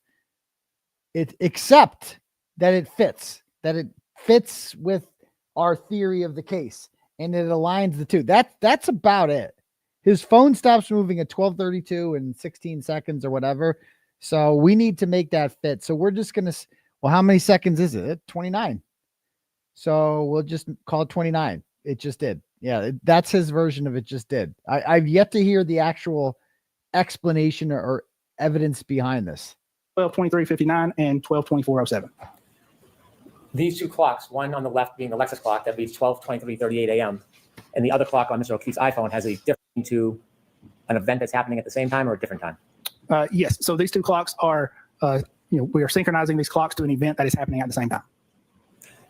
This is relative to the first text stream event, the 3-point turn. You said there was a second text stream event that you were analyzing. So correct, there's a second text stream. So here's the most important one, the 12:31 thing. And what is that second text stream event? That second text stream event is a backing up maneuver. Oh. Are you familiar with the time frame on the Lexus clock relative to that second text stream event? Yes, I am. And what is that time frame? So it is approximately 19 minutes from the ignition on. And do you know what time that is on the Lexus clock? Yes, I do. With the court's permission? Yes. So that is going to be 12:31:43 is going to be the end of that text stream event. That text stream event, by the way, when it captures data, what window of data does it capture when there's a text stream event or a triggering event? Sure. So when the trigger occurs, it captures data 5 seconds before and 5 seconds after the trigger. What if the event is less than 10 seconds? So if it's less than 10 seconds, it would capture the entire event. If it's more than 10 seconds, it would only capture a partial snapshot of that event. And so when you talk about the data for the backing event, is that the 10-second window you're speaking of? Oh, yes, that is that 10-second window. Does that have anything to do with defining the length of the actual event? No, it does not. Okay. When you looked at the time from the Lexus clock regarding that backing event, did you do an analysis of John O'Keefe's phone considering the variance that you identified? Yes, I did. So I applied the same variance to that second text stream event. When you apply that variance between the Lexus clock and I applied the variance last week. I didn't apply it originally. And then I decided actually 29 seconds is 21 to 29 seconds. I just have to add that in. Where did I get that number? I don't fucking know. It's under a minute. So whatever. And it fits. That's the most important part. It fits your theory, Spanky. So I just need to fit your theory. And Ian Whiffen said 12:32. So I can't fuck up. I'm a team player. You guys are paying me $400 an hour to do this. So I gotta deliver. Mr. O'Keefe's phone. What is could I turn to 43, please? What is the time of that event if we're referring to Mr. O'Keefe's phone? Sure. So the time of that event with the clock variance adjusted is 12:32:04 to between 12:32:04 and 12:32:12. 12:32:12. And do you have an opinion to a reasonable degree of scientific certainty as to the accuracy of that time from Mr. O'Keefe's phone, considering the variance? Yes, I do. And what is your opinion? And the opinion is that the second text stream event ends between 12:32:04 and 12:32:12. When you say text stream event, that's the 10-second window? Correct. That's the 10-second window. Does that necessarily include the entire event? No, it does not. The graph on the bottom, what does that show us? It looks a little bit overwritten. Yeah. So that graph is a timeline representation of the text stream event ending, being adjusted with the 12:32:04 to 12:32:12 in comparison with the last lock event that is recorded by Mr. O'Keefe's phone at 12:32:09. Your analysis relative to the data that you obtained from the SD card, is your analysis and opinions separate from the other information you looked at that corroborated or supported your analysis? Yes, they are. I have no further questions. Oh. You know what I didn't hear there? Did I miss it? What happened to 62 feet? And what happened to that part? That's a major part of this, the 62 feet.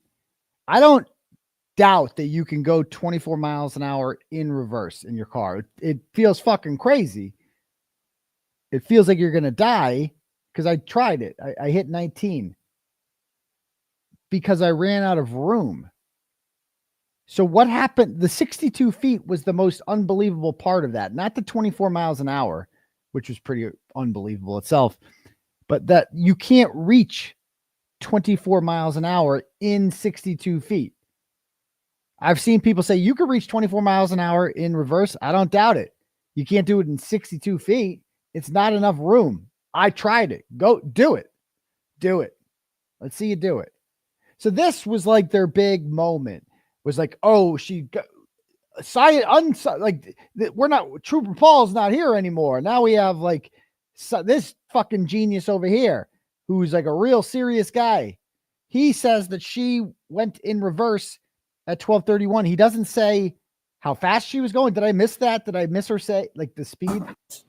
Relative to the data that you obtained from the SD card, is your analysis and opinions separate from the other information you looked at? Does that necessarily include the entire event? No, it does not. The graph on the bottom, what does that show us? It looks a little bit overwritten.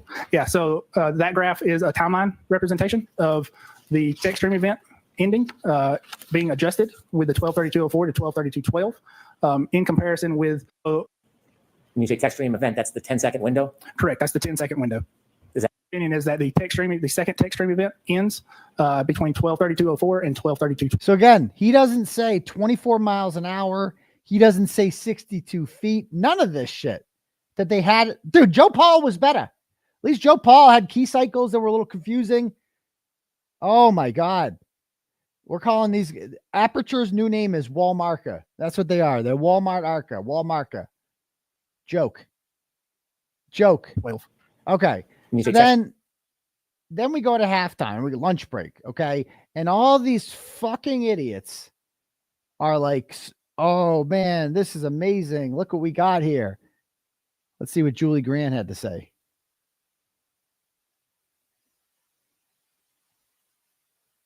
Okay. Oh, she has not tweeted since. This is great.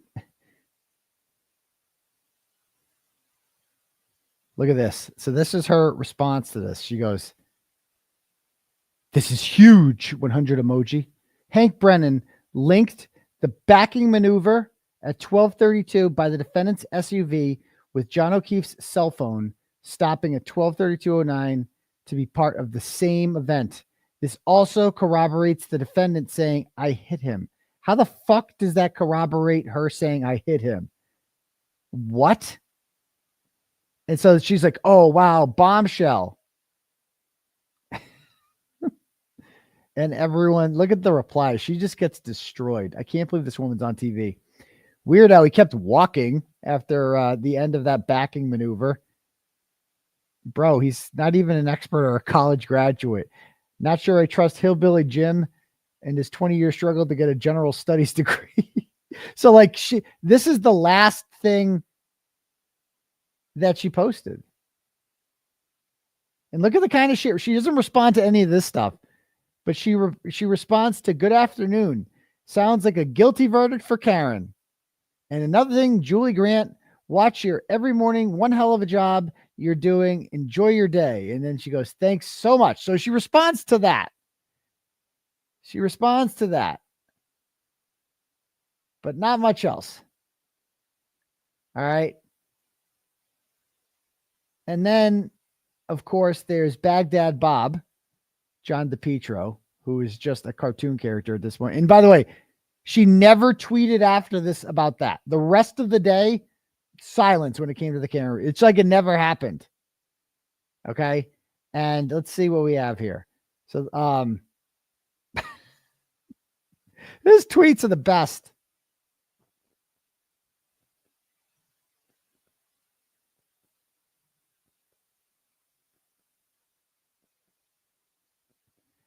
So this fat fuck, Matt Timpanic, this fat fucking douchebag lawyer. Like he's the only lawyer on Twitter who you will ever find taking up the cause of the Commonwealth. And he's a fucking retard. And if you hire him, then you are a fucking retard too. There's no other way around it. This fat fuck.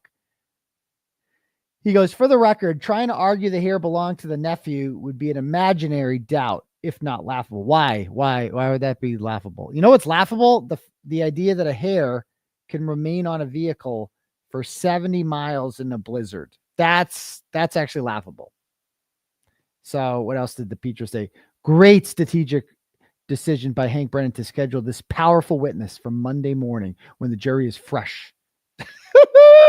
Testimony is devastating to the defendant. Devastating testimony. Oh, yes. Oh, brutal data. Okay. More damaging testimony on the Lexus. 21 and 29 seconds variation. Brutal for Karen. This could be lights out testimony. This is great. Oh, God. This is too good. Hank Brennan drops a Monday bomb. No further questions. Your witness. Oh, my gosh. The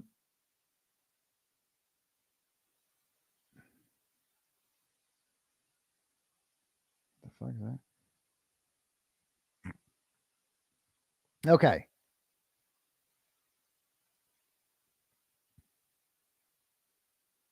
And I think he did a halftime stream. And also on X. There we go. Who sent that? Thank you, Trish. Why does his camera, why does he set up his camera to look like he's at the ATM? That's what I want to know. Why does this look like ATM surveillance every time he's live? This is FCC. Justin Katz. And you don't have, waiting 2 minutes. 2 minutes. I got to get a mod. I need to get a mod for my. Somebody in the chat earlier, you got to see this, guys. Oh, this was great. Shout out to whoever the fuck did this today. You got to see this on his TikTok. This was too funny. I got to find it. Hold on. It'll be worth it. Okay, ready for this? We'll come right back to John DePietro. All right, watch this. Huge day. Oh, wait, why can't? All right. Look at Nosy Ren comments on his TikTok and goes, Aidan is right behind you. Watch this. Somebody goes, Aidan's right behind you. Say hello to him. Watch this. Huge day with the Karen Retrial. Huge day. Huge day. He thought I was behind him. Kinds of people. Yes. All right. Oh, no. All right. I got to get a mod for this kinds of people. I got to get a mod. Check behind you. Turtleboy's right behind you. This guy's got head on a swivel like Turtleboy. Where's Turtleboy? Fuck. I don't want to interrupt my broadcast. For this hour. Can Bendy do it on I'm hardly biased? I'm hardly biased. Yeah, hardly. Nope. We're right outside of court. We're live in 1 minute. What? Listen, Turtle. Yeah. And you see them riding along. You see them doing the 3-point turn, and then they leave it off at technology that they're demonstrating. A big deal to his niece and nephew, epoxy garages and patios, decorative. You can imagine all the local Who the fuck is this guy? Democrat politicians react to that. I want to. That's the origin of this anti-Semitism. Oh my God! I'll hold on. I'm also seeing Tim White is posting the jury finds Thomas guilty of 2 counts was wrong, and that is really important because okay. So anyway, I want to see his cope here because he's like, he's all lights out, right? And then what does he say after lunch?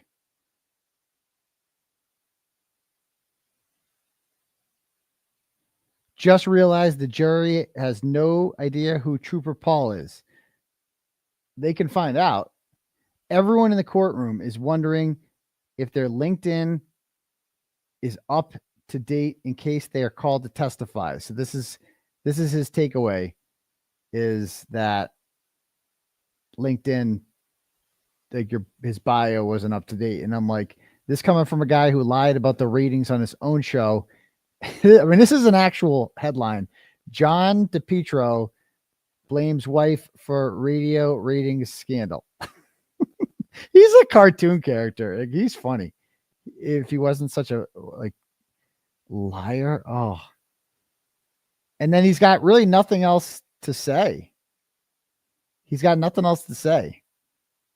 I mean, he did have this. 𝗲𝗄𝐶𝗵 has taken over the courtroom, pounding away at the witness. So I guess that's some sort of, at least that's one admittance that things are going well. Okay. And then that's it. That's his whole take away about what happened. So anyway, let's go back and watch the cross, shall we? Because this was just the greatest thing I've ever seen. Stream event, that's the 10-second window? Correct. That's the 10-second window. Is that necessary? It's a fundamental component of that, correct? Yes, that is correct. You've stated that you hold your opinions to a reasonable degree of scientific certainty. You said that several times on direct, correct? Correct. And because the discipline of forensics involves the application of the scientific method, as you stated on direct, you therefore, of course, applied the scientific method throughout your analysis, right? Yes, that's correct. Would you agree with the following statement of the scientific method? And tell me whether, well, let me start with, you understand, you know, the National Institute of Standards and Technology, NIST? Yes, I am familiar, yeah. And would you agree with a definition of the scientific method as the systematic pursuit of knowledge involving the recognition and definition of a problem, the collection of data through observation and experimentation, analysis of the data? Okay. Like acceptable. Yep. And I wanted to emphasize the end, the evaluation and testing of hypotheses. Your scientists believe or a belief of another, and at the same 5 report that you prepared in this case. Yes, I do. Do you have it with you? Some of the testing you described in direct? Yes, I'm sorry. Yes. Okay, so that testing didn't even occur in the trial. Why does this dude look like he's wearing a yarmulke? This dude's hair is shaped like a yarmulke, and now I can't unsee that. Why? Look at it. Look at his hair. His hair, the way his hair is shaped and his hairline, it looks like his hair is a yarmulke. And that's not anti-Semitic to say that. I tell me it doesn't look like he's wearing a fucking yarmulke here. Does it not? You can't, once you see it, you can't unsee it. No, a beanie takes up the whole head. That's a fucking yarmulke. Look at that. Just assume the trial started at April 22nd. So the testing you described when you were talking about aligning clocks and GPS, that occurred after April 22nd, correct? Correct. Yeah. Now let's go on to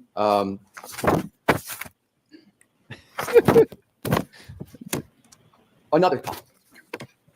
Let's talk about professional credentials. Yeah, let's do that. Any by the term credentials? Yes, I do.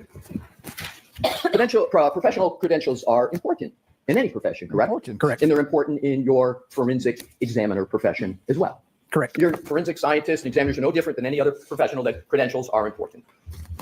And your profession requires you to provide curriculum vitae, laying out your education, training, and background, correct? Correct.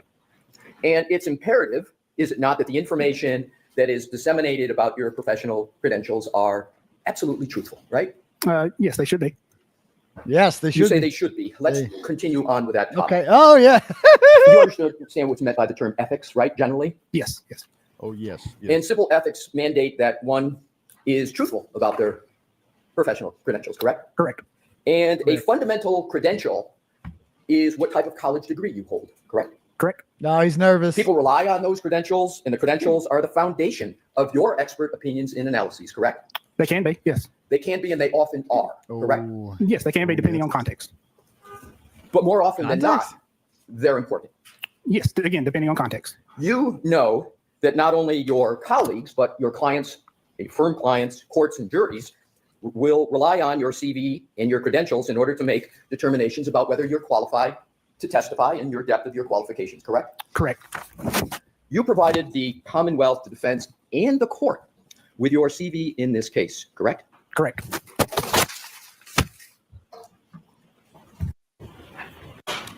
Redemption first. To talk while I'm walking backwards so Madam Court Reporter can hear. Here's to be my CV. May I approach further? Yes. Thank you. And is that CV a document that you have prepared? Yes, so that is a document that either I have prepared or the company after has prepared. Is that a fair and accurate document? It appears to be. Your Honor, I offer that into evidence.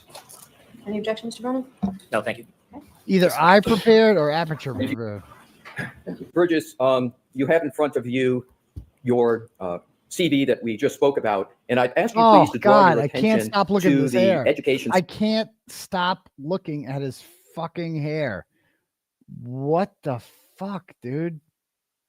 When you wake up every day, I mean, you're making a decent amount of money. Can you not get hair club for men? I mean, whatever Dave Portnoy gets, whatever, or Howie Carr, whatever they're freaking selling on the radio stations. on their programs. Yikes. Section where underneath in red it says BGS, and then do I read it correctly? It says Bachelor of General Science in Mathematics and Business Administration, University of Alabama Birmingham, Alabama currently pursuing. Did I read that correctly? You did read that correctly. Thank you, sir. May I approach, Your Honor? Yes. Thank you.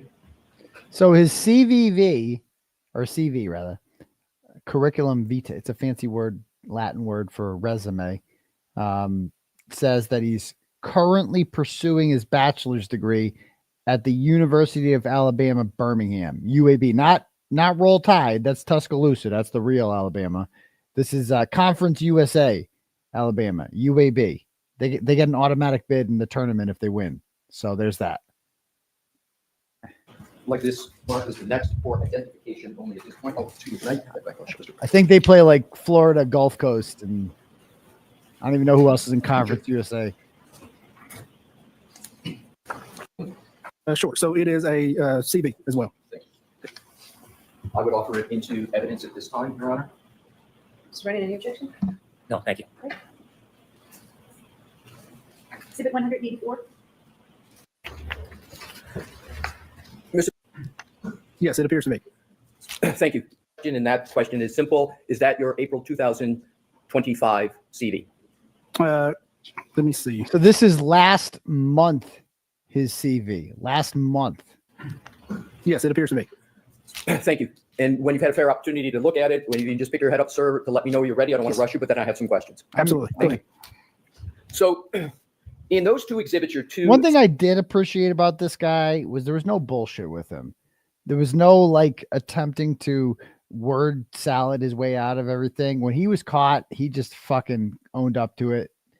Said what it like, you know what I mean? CVs in front of you. Am I correct that the first one is November 2024 and the second one is April 2025? Let me see. Yep. And you certainly have not earned a Bachelor of Science degree in any... And in both of those CVs, you indicate that you have not yet earned a bachelor's degree. That is correct. And you certainly have not earned a Bachelor of Science degree in any educational field, according to those two CVs, right? Correct. And in fact, as you sit here today, you do not possess any bachelor's degree. Correct. And the reason, as you state, is because that bachelor's degree is currently pending. That's the term you use. So I use currently pursuing. Currently pursuing, yes. So you have a public profile that's published on Aperture's website, correct? Yes, I do. And it's in the form of a biography page? Yes, I believe so. And that biography page has your education listed? Very possible, yes.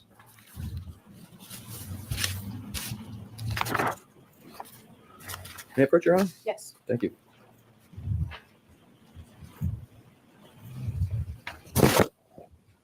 If I could have this mark, please, and once Mr. Brennan recognize that document.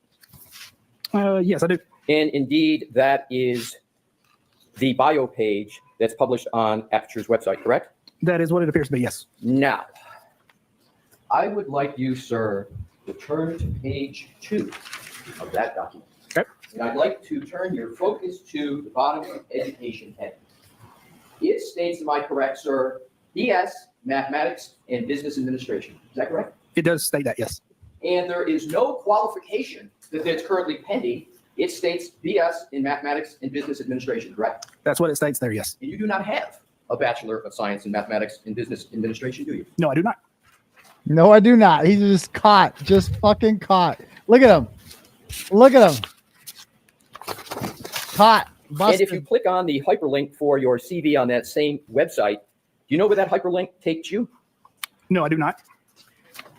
To any member of the public reading this, including prosecutor, a defense attorney, a judge, or a jury, that represents that you received your Bachelor of Science in Mathematics and Business Administration, does it not? Yes. That's sustained. Now, if you continue on to your photograph, are you familiar with Aperture's website that speaks about you and presents you generally? Vaguely, yes. Are you aware that Aperture has two hyperlinks, one that says CV and one says LinkedIn? Are you aware of that? Yes, I am now. And LinkedIn is a professional networking platform designed for career and business professionals. To connect, share content, find jobs, etc. Is that a fair description of LinkedIn? Yes. Clients or potential clients. Yes, correct. And potential clients include, for example, the Commonwealth of the state of Yes, Massachusetts, a correct? potential Correct. client. And indeed, the Commonwealth is no longer, if you will, an attracted client, but it's an actual client of Aperture and you, correct? Correct. And that's the status of the relationship here. Aperture is a client of the Commonwealth of Massachusetts in this case, right? Correct. Yes, they are. So is it fair to say that your CV, especially when it's published on a LinkedIn or published on a website, is something that is published to intend to have, especially if you're in the private sector, have clients view and retain your services? That's a hope and an expectation, correct? Yeah. Yeah. So you get, now I shared this earlier in the day. It kind of sums it up real nice and easy. So this is his CV, one of his versions of his CV on Aperture's website. It says that he graduated with a degree in mathematics and business administration from UAB in 2022. A new one, a different version of it, said 2024. And the most recent version says currently pending. Okay. So we'll get to this actually in a moment. That's a completely different thing. But back to what he says here. Yes, that is part of it. Now, when you look at that document, when you click on, if you were to be in your office, and let's see if you're familiar with this, you click on your LinkedIn on Aperture's page, that would ordinarily take you directly to your professional LinkedIn account, correct? Isn't that what the links are there for? Yes, I would expect so. Are you notified when someone electronically accesses your LinkedIn account? Yes, this is awesome. Accesses, no. This is Are awesome. you referring to viewing? Yes, that's a better for viewing. Yes. Yes. So you're notified. Were you notified within the last 72 hours that someone from the defense accessed your publicly available or viewed your publicly available LinkedIn account? No, I was not aware. Are you aware that within the last 72 hours, that hyperlink on Aperture's official website was disabled? No, I was not aware. Are you aware that now if you try to go on that link that you can't, that it's disabled? No, I'm not aware of that. How is he not aware of that? So now he's lying, because there's no way that LinkedIn just randomly shut his account down right after he became alerted that the defense was looking at his LinkedIn, and he's like, shit. That's what consciousness of guilt looks like, right? That's consciousness of guilt. Do you know whether anyone from Aperture directed someone within Aperture to disable your LinkedIn account within the last 72 hours? No, I'm not. Have you spoken to anybody at Aperture about your LinkedIn account? No, I have not. Oh, look at him. I feel for his kids. TV into evidence at this point. We are done.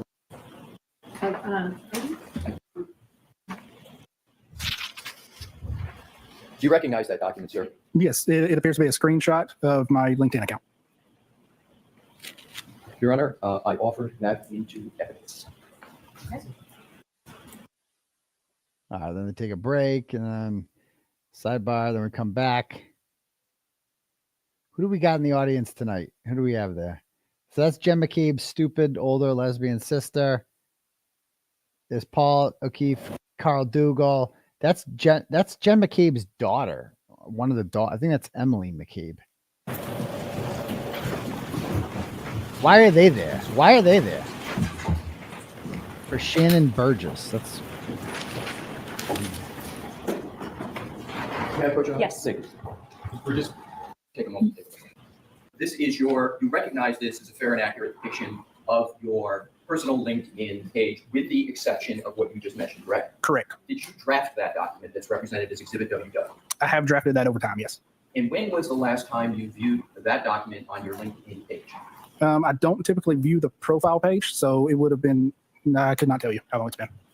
Do you have any reason to believe that that Exhibit WW is not on your LinkedIn page online as we sit here today? No, I don't. Your Honor, I move Exhibit WW. Your attention to your personal, the printout of your personal LinkedIn page and go right to the second page, bottom, And under education, it says University of Alabama at Birmingham. It's got a little UAB acronym there. And it says Bachelor of Science, B.S. comma, Applied Mathematics and Scientific Computation, 2016-2018. Do you see that, sir? Yes, I do. Yep. That's not correct, is it? No, it's not correct. And you do not hold a BS in a Bachelor of Science in Applied Mathematics and Scientific Computation from the University of Alabama at Birmingham, do you? I do not. And that would have been at that time an expected graduation date. Oh, expected. So it would be expected, you state. Correct. Oh, I didn't know It would be another word for, is it another word currently pursuing? Is that similar to expecting? Sure, that could be similar. But you know how to put currently pursuing down, don't you, sir? Because you did it on the first few CVs, but you don't have it on your LinkedIn page. Am I correct? Correct. That's probably because obviously that has not been updated in quite some time. And you said you get notifications when people access your LinkedIn page, correct? I get selective notifications when people view my LinkedIn page. So you know people are looking at your LinkedIn page. You know people are looking at your education. And you have down here 2016 to 2018. So that time period is 7 years old from 2018, yet you use the 2016 to 2018 on your LinkedIn page, correct? Correct. With the caveat that my understanding is people look at your post, not specifically the profile information. Oh, so you believe you know apparently when people are looking at it and what they look at? No, that's not what I'm saying. I'm saying generally. Generally. Correct. But you don't know who's looking at the education section on your LinkedIn page and relying upon what is represented here, that you have a Bachelor of Science in Applied Mathematics and Scientific Computation from the University of Alabama at Birmingham. Not from the LinkedIn page. Yeah, just independently. On your LinkedIn, correct? Correct. Incorrect in more than one document that I presented here today, correct? No, I would not agree with that. Whoa. Well, it's incorrect in this one, correct? Correct. And the one previously to that, there's two documents that have you listed. This LinkedIn, may I approach, Your Honor? So here's the thing. After this was over, I went and I found more shit. More shit. So I went on, let me check this out. All right. So first I found this. The 2020 University of Alabama, Birmingham commencement, whatever. I think this is 2020. This is 2020. So this is the COVID shit. And he was on, what page is he on here? Let me see. I'll find it right now. Hold on.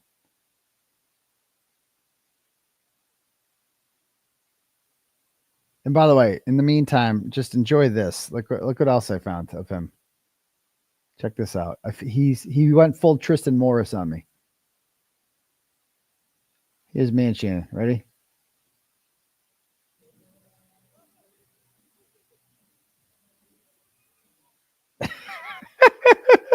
We found that one too. Come on, look at the look. Oh, one more time. Look at this. Who's got better moves, him or Tristan?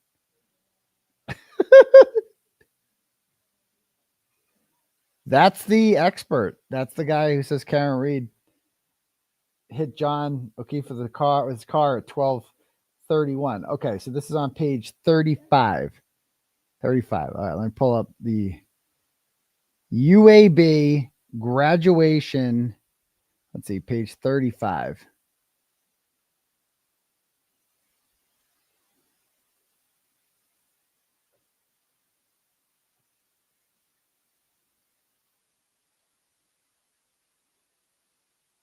Where'd he go? I think it's on this one.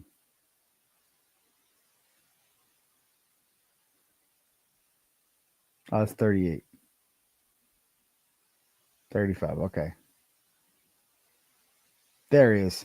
Shanon Burgess from Huntsville with a Bachelor's of General Studies. So he can't even get his story straight. Remember, his CV said that he had a math and administration. Well, in 2020, somehow he's in the commencement. What? He's in there in 2020 and he graduated. How the fuck did he get in that? He admitted today he hasn't graduated yet. What is going on with this guy? This guy is the Frank Abagnale of experts for the Commonwealth. And then the 2021, here's the 2021 UAB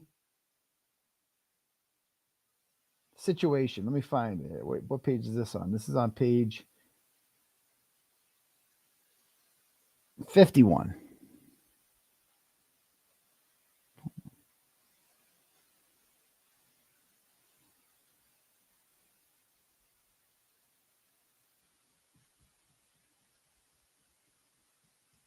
Come on. How come I can't get 51? What page are we on there? 43. Oh, we're close.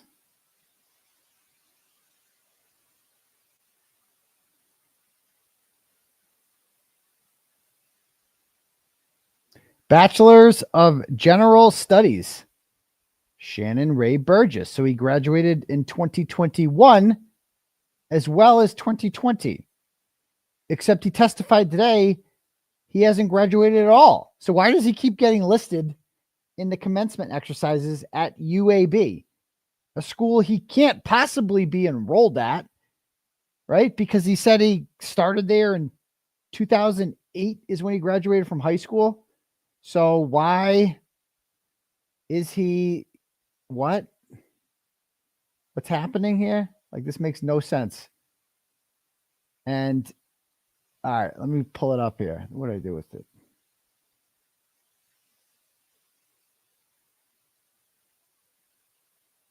All right. No, that's not the one I want. There it is. Okay. And again, here it is. This is from, there's a whole video. I went and watched some of the UAB graduation today. He's not in it. He does not cross the stage. It's actually a small, I thought it'd be a bigger school. But where'd my share screen? Yeah. This is General Studies. Where'd he go? Shanon Burgess. It says right here, graduated that year. And again, here they are here. Okay, General Studies, Shanon Burgess. So I'm as confused as anyone. And then there's this CVV. Here's another CV rather, that we found of his. And it says from 2008 to 2011, he attended the University of Alabama, Huntsville, which is not Tuscaloosa or Birmingham. It's a whole different town. It's right near Tennessee, actually. And it's a different school. And he claims he went there for 3 years. What? How many fake schools has this guy gone to? Has he ever attended any college? That's what I want to know. Has he attended any university? I don't doubt the community college one. Okay, we'll get to why in a second. Because it says here, where'd it go? Did I lose it? Oh, yeah. Now, here's the confusing part, right? So let's suppose this is true, that he went to, college from 2008 to 2011. So that would make him upcoming on his senior year, right? So this dude did 3 years of college, of university, and then just stopped. He had 1 year to go, and he just stopped. And then he enrolled in 2013 at community college, something called Wallace State Community College. Now, here's my question, and it took him 2 years. If you only have 1 year to go to get a bachelor's degree, why would you start at community college 2 years later, which takes 2 years to get through? And at the end of community college, you get an associate's degree, which isn't as good as a bachelor's degree. So he could have stuck at the University of Alabama, Huntsville, or Birmingham, whatever he's going to now. And you could go there. He's got 1 year left to get a degree from a university. That's good. Instead, he doesn't want to do 1 more year of school. He wants to do 2 more years of school and in turn get a degree that's not as good. What? How does this make any sense? None of this makes any sense. So, yeah. Anyway, I had one more thing here I wanted to show. What the fuck was it? That'll come back to me. But there's just so much with this guy. Oh, his goddamn report card. You guys see his report card? I got to find his report card. Give me 1 sec. It's not very good.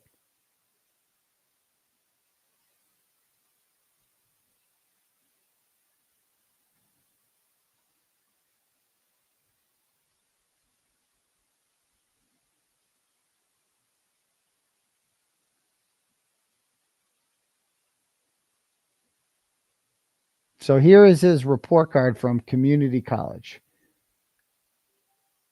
Where'd it go?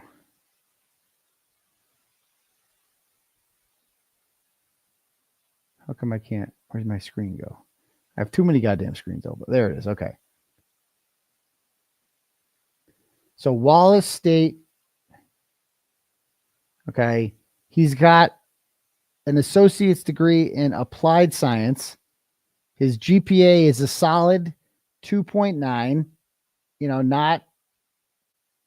Not last in the class, but also not showing off, right in the meaty part of the curve, as Costanza calls it. I mean, this dude is like the George Santos, or I don't even know. This guy. Oh, I have so many questions.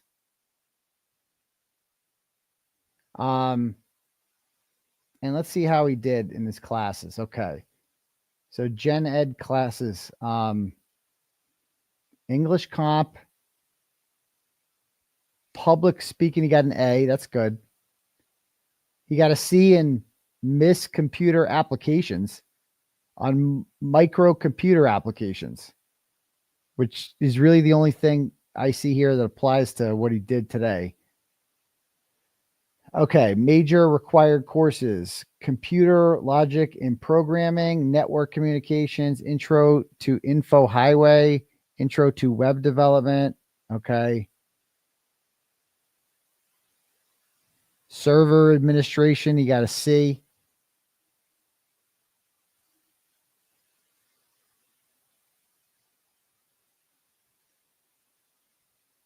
What's all down here? What the hell is TC? You got a lot of C's, huh? Alternating currents. Calculus, you got a C. Calculus is hard. Workplace skills development, you got a C. Or there's a class called Orientation to College, and you got a C in it. First of all, why does this say fall 2011? I thought he started there in 2013. It took him 4 years to graduate from community college. Look at the withdrawals. He withdrew from biology, microcomputer applications, physics, and he got an F in psychology. He failed it. I did not know your report card could be public like this. But this dude got an F in a community college class. Wait, did I not share? Was I not sharing that? We can't see. What the fuck? Where is this thing? Oh, God damn it. Oh, I just realized that I was not sharing the screen, the right screen. Okay. Yeah, look at this. Here it is. He got an F in psychology. He withdrew from microcomputer applications. He got a C in orientation to college. He started in 2010. Ethics and society, he got a B. How the fuck could he be at community college in 2010 and still be there in 2015? What? Can I check that? No. Anyway, 2.9.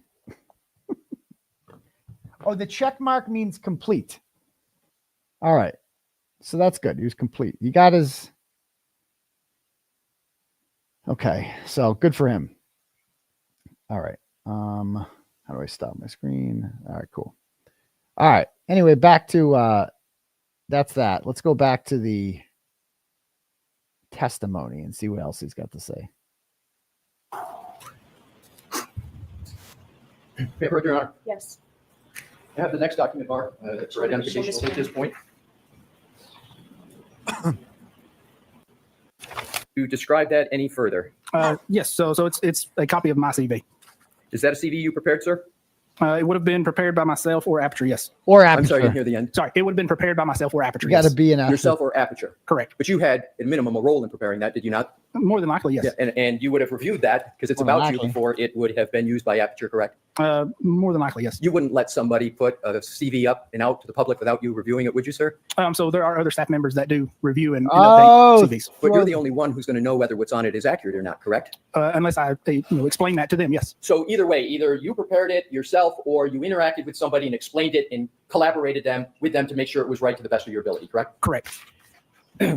If you can look at the highlighted portion, sir, under education. There's no I understand what you're talking about. There's no highlighted portion. I'm sorry, let's strike that. If you look under education, the first line, it says in the right underneath BGS. Do you see that, sir? I do, yes. And then to the right, it says Bachelor of General Science in Mathematics and Business Administration, University of Alabama - Birmingham, Alabama, 2022. Did I read that correct? Yes, you did.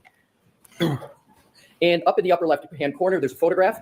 Yes, there is. Is that you, sir, in the photograph? Yes, it is. And in the spelling of your name, Shannon, that's with one N, correct? Correct, yes. And so that is not only you in the photograph, that's the spelling of your name with one N, correct? Correct. And that's the correct spelling of your first name with one N, correct? Yes, it So is. that's definitely you represented in this document, correct? Yes, that is correct. Now let's look at the first line that relates to education. It states Bachelors of General Science in Mathematics and Business Administration, correct? That is what it states, yes. And the date is 2022, correct? Correct. So this document represents that you received your Bachelor's of General Science in Mathematics and Business Administration in 2022, correct? That is what it states, but there are a number of errors in that, yes. Correct. So let's go on. So this is the third example. Am I correct, sir? Well, let me, may I approach, Your Honor? Yes. Your Honor, at this time, I offer Exhibit XX into evidence. No objection. Okay. Exhibit 187.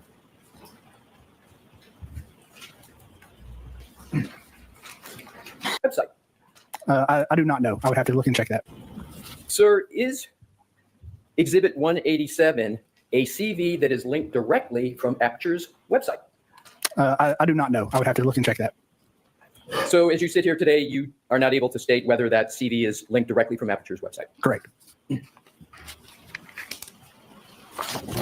So this is a third example of a document that incorrectly states that you have a Bachelor of Science when you do not possess that degree, correct? It has errors or outdated information, correct?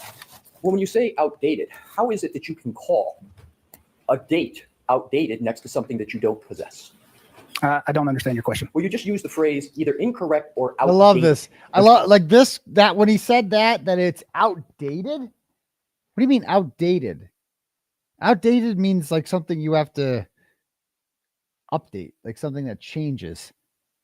The year of your graduation never changes. Like I always graduated in 2004 from the University of Massachusetts, Amherst. We don't have to say Amherst. It's just the UMass. There's only one UMass, the real UMass.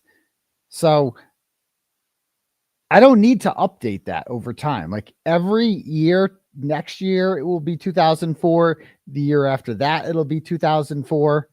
So why the fuck would you need to update the year you graduated? Trying to is it that you can call example of a document that incorrectly states that you have a Bachelor of Science when you do not possess that degree, correct? It has errors or outdated information. Outdated? Well, when you say outdated, how is it that you can call a date outdated next to something that you don't possess?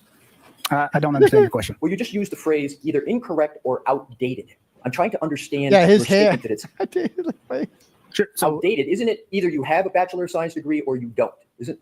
I have represented I do not have a bachelor's degree. But in here, it's represented that you do, correct? Yes, it is All an right. error, yes. So are you, let's look at what the name is that are on these documents. It says Bachelor of General Science in Mathematics and Business Administration. Do you see that, sir? I do. Are you aware that there's no degree at the University of Alabama, Birmingham, called a Bachelor of General Science in Mathematics and Business Administration? Yes, I am. And that is one of the errors I've identified. So What? It doesn't even exist. The major doesn't even exist. When I go on Aperture right now, I go on Aperture's website and it's still fucking there under education, BS in mathematics and business administration. And then I go to download CVV. And now it's mathematics and business administration in 2022. What? He has been in, Mr. Burgess has forensically investigated thousands of litigation cases over 7 years. How much money has he made doing that?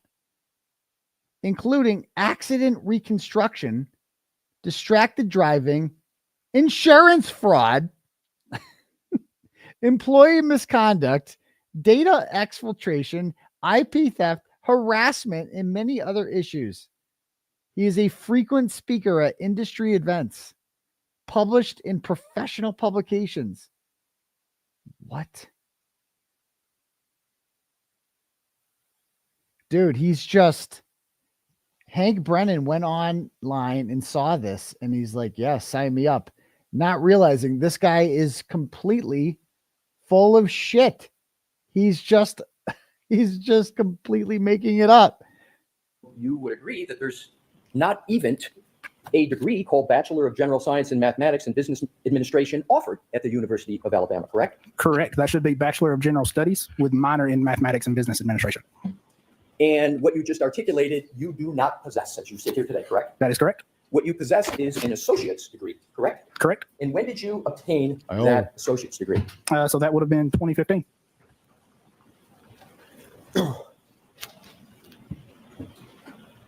Business ethics, yeah. A lot of dead air. All right. Oh, I do not recognize this document. What document's that? Let's see. May I stay here and ask some questions? Do you recall when you started pursuing a Bachelor of Science degree of any kind? Sure, I do. Around 2008.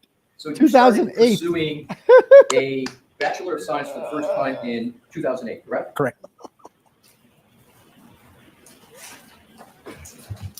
It's 2025. You can't say you're pursuing it anymore. Pursuing it means you're still going to class and shit. You're at best, you're a college dropout. At best. I don't think you ever went to college. I don't think you ever went to UAB. I think you're making it up, Shannon. I don't believe you. I don't believe you. But you can't say you're still pursuing it if you're not going to class because you went to college 15 years ago. What? Look at him. Look at his face. He knows he's in trouble. If I did the math correctly, sir, you've been pursuing a Bachelor of Science degree for 17 years, correct? Yes. That is correct. 17 years. How did that go over with the jury?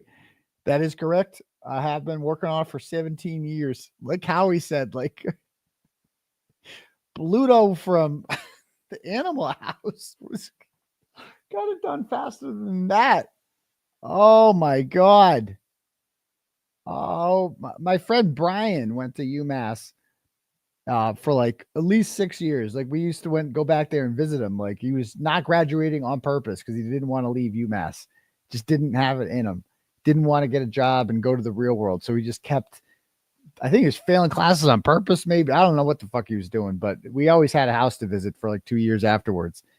But 17 years, that's impressive, my dude. That's 17 years. And you have not obtained it as you sit here today. That is correct. And yet there are the various documents that we've seen that state that you have obtained the Bachelor of Science, correct? Again, with errors or misinterpretation. Yes. Errors or misinterpretation that are you stating, but you would agree those errors or misinterpretation have been in existence for some time, correct? Yes, I'm being made aware of them now. Yes. Yeah, and they haven't been corrected for some time, correct? Correct. Well, you state that right in your report in this case, don't you, sir? That you work for insurance companies? Again, I do work for insurance companies. Yes. Yeah. And what role do you play in working for insurance companies? You working for them or are you working for the policyholders that have paid premiums or are making a claim to try to get money from an insurance company? Which role do you have? Gotcha. I'll allow that. So I work for the insurance company themselves. So his goal is to not pay out money. That's his goal.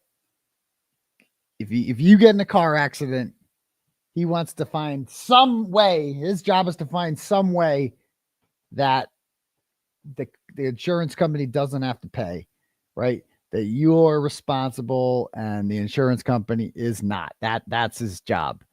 So in this case, ironically, I guess it would be that what? I don't know. I don't know how that would apply to the Karen Reed thing, but it's interesting. And in your work for the insurance company, has any of that work related to denying claims to insurance? Objection. Why don't I see you on this, Mr. Lester? Oh my God. This is 𝗥𝗲. In October of 2024, the Commonwealth hired you to perform a new data acquisition from the infotainment and telematics system of Ms. Reed's Lexus SUV, correct? That is correct. And in your October 10, 2024 report, you outlined a proposal for attempting to extract additional data from the telematics and infotainment modules, correct? Correct. With the caveat, it's not a report, it is a proposed protocol. So we'll call it a proposal. In that proposal, you explain why, in your opinion, you believed an additional data acquisition was necessary based on your words, education, training, and background, correct? That is correct. When compared to your proposal, you had access to the manufacturing specifications of the chips in question, correct? I did. You were under no critical deadlines to get the work done, correct? Correct. In your initial October 10, 2024 report, you explained that you believe the data acquisition was incomplete because, in your opinion, based on your education, again, your words, training, and experience, the download of the acquisition was less than the chip's storage capacity, correct? That is correct. This is great. Converting megabytes, BYTES, to megabits, BITS, and gigabytes to gigabits is a basic digital forensic concept. And that concept's critical to successful data acquisition and analysis. Fair statement? I would say that's a fair statement. In your initial report, you stated that the December 2023 data acquisition was from the spansion clip, SPANSION, from the infotainment model was incomplete because the acquisition was only 8 megabytes in size, even though the chip has a storage capacity of 64 megabytes, correct? Yes, that is correct. And that's your... So remember, this guy claimed, this is the guy that came along and claimed months ago that they made a mistake in the last trial. Joe Paul doesn't know what he's doing. That the infotainment system can hold 64 gigabytes or something, but they only use, I forget, 64 gigabits, but they only used 8 gigabits. And so there's all this other information out there that they can extract, but he didn't realize that it was actually 8 gigabytes. And 8 gigabit, there's 1 gigabit in every gigabyte. So 8 gigabytes is 64 gigabits, which means they got everything. And it was the first thing that Shanon did, was this thing that, oh, there's more. Y'all didn't see this. There's extra data that y'all didn't extract because the gigabytes and the gigabits, they just, y'all missed it. Y'all missed it. So there's all sorts of infotainment in them systems. You heard? Okay. And yeah, except that he didn't know the difference. And so there was actually everything accounted for. October 10, 2024 report, correct? Protocol. I'm sorry. Protocol. Was it proposal or protocol? Protocol. Protocol. It is a protocol. We'll use protocol. And you blame this on the, quote, programmer's inability to fully read the component, close quote, correct? Correct. In point of fact, the manufacturing specifications establish that the total flash memory component of the chips in question is equal to 64 megabits, not 64 megabytes, correct? That is correct. 64 megabits is 8 megabytes, correct? That is correct. That means the spansion chip was not incomplete, correct? Correct. The acquisition was the same data size as the total memory storage capacity of the chip, correct? Correct. Your protocol for data acquisition was based on a misunderstanding of megabits versus megabytes, correct? It was based on a working theory and a misinterpretation. Yes. Misinterpretation. And that was your misinterpretation. Yes, it was. Your misinterpretation. You mentioned Ms. Gaffney in your direct testimony. Do you recall that, sir? Yes, I do. She successfully acquired 8 megabytes of data from that spanking chip during the December 2023 chip-off, correct? Yes, that's correct. And that wasn't your only conversion mistake in your October. Was incomplete because the acquisition was only 540 MB in size, but the storage capacity was 4 GB, and that's stated in your October 10, 2024 report, correct? Protocol, yes, correct. Component, as you incorrectly stated in your protocol. That is correct. So contrary to your assertion in the report, 4 gigabits is equal to 50 megabytes, which suggests that all the available data was successfully retrieved from this chip during the first acquisition by Ms. Gaffney, correct? Correct. So Ms. Gaffney was not in error on that. She did not make a mistake. Miss Gaffney used to be state police too. And she's basically saying, like, this guy tried saying that she's the one that did the chip off. And this guy's basically like, oh yeah, she missed it. Like he tried to come in dick swinging out and being like, oh, y'all missed it. Y'all missed it the first time. Y'all don't have a degree from University of Alabama in Birmingham or Huntsville, whatever day it is this week. Y'all don't have that. So, you know, y'all don't know about what y'all missing. On that, correct? Not on that specific thing, yes. Right. It was you that simply misunderstood the difference between gigabits and gigabytes, correct? Misinterpreted. I would not say misunderstood. Oh, right. You misinterpreted the difference between gigabits and gigabytes. Correct. You got that wrong in layperson's terms. Correct. I did make an error. You stated in your pretty report big one. that Micron, and I'm going to have to give an alphanumeric number because I know in digital forensics, it's a fundamental misinterpretation of the difference between a computer bit and a computer byte. Okay, we get the point there. I'd like to go back to your January 30th. All the data of value, Ms. Gaffney had already obtained a report prepared by a trooper in that case. Would you want to, would Dr. 𝗪𝗓 know? Potentially.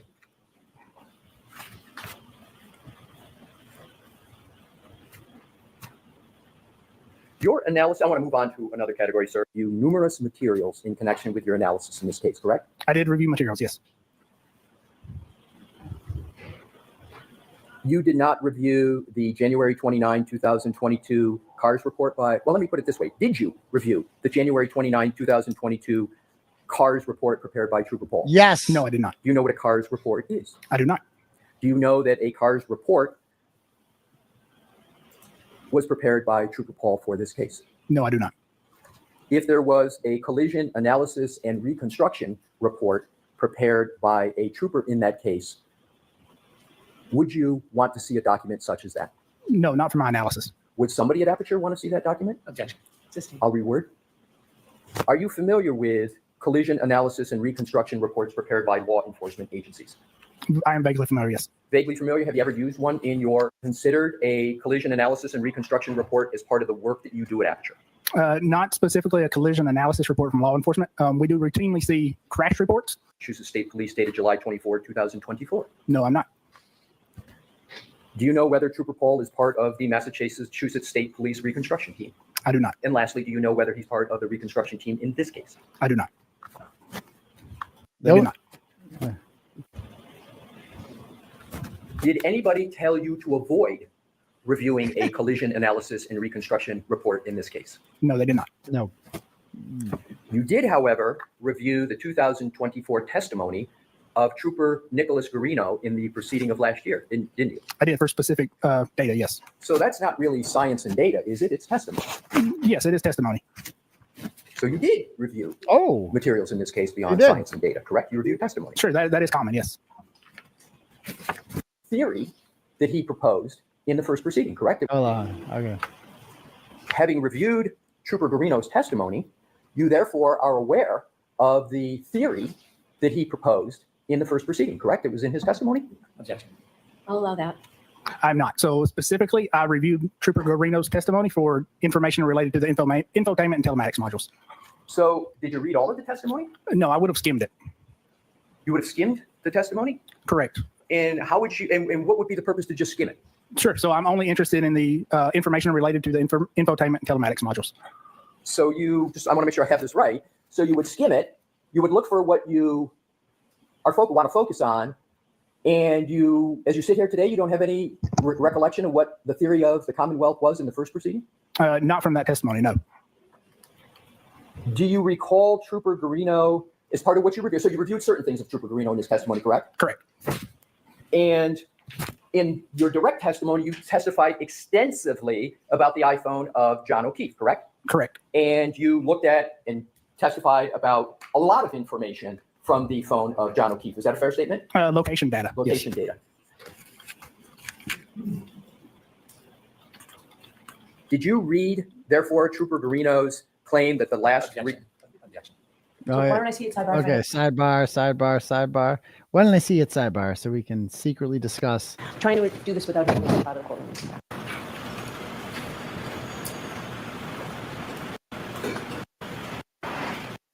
Oh, we had to get the report. Ask you to take a moment to look at it, please, when you've had a fair opportunity to look at it. Does Exhibit ZZ contain, and if you just answer this yes or no, that would be great. Does it contain location data information? Okay. I'll allow that without pursuing it. That's the only one I have for that purpose. Okay. Does it, sir? Yes, it does. Did you consider this part of Trooper Guarino's testimony in any review that you've done in this case? No, I did not. Thank you, sir. Yep. So he is the one who hand-delivered the infotainment and telematics. December 5th, 2024. Detective Lieutenant Brian There Tully. we You know go. that name, sir? Yes, I do. How do you know that name? So he is the one who hand-delivered the infotainment and telematics Oh, module to our okay. office in South Lake. Of course Exactly. he So was. he delivered the infotainment module containing the SD card that you talked about on direct examination so that you could attempt to reinstall it in Ms. Reed's vehicle for an in-vehicle acquisition attempt, correct? That was part of it, yes. That was part of it. Correct. That day, you initially attempted an in-vehicle acquisition, meaning you reconnected the infotainment module to the faceplate in Ms. Reed's vehicle and reinstalled both the infotainment and the telematics module for an in-vehicle unlock and acquisition, correct? That was an attempt, yes, on December 7th, for clarification. And that was on December 7th. Correct.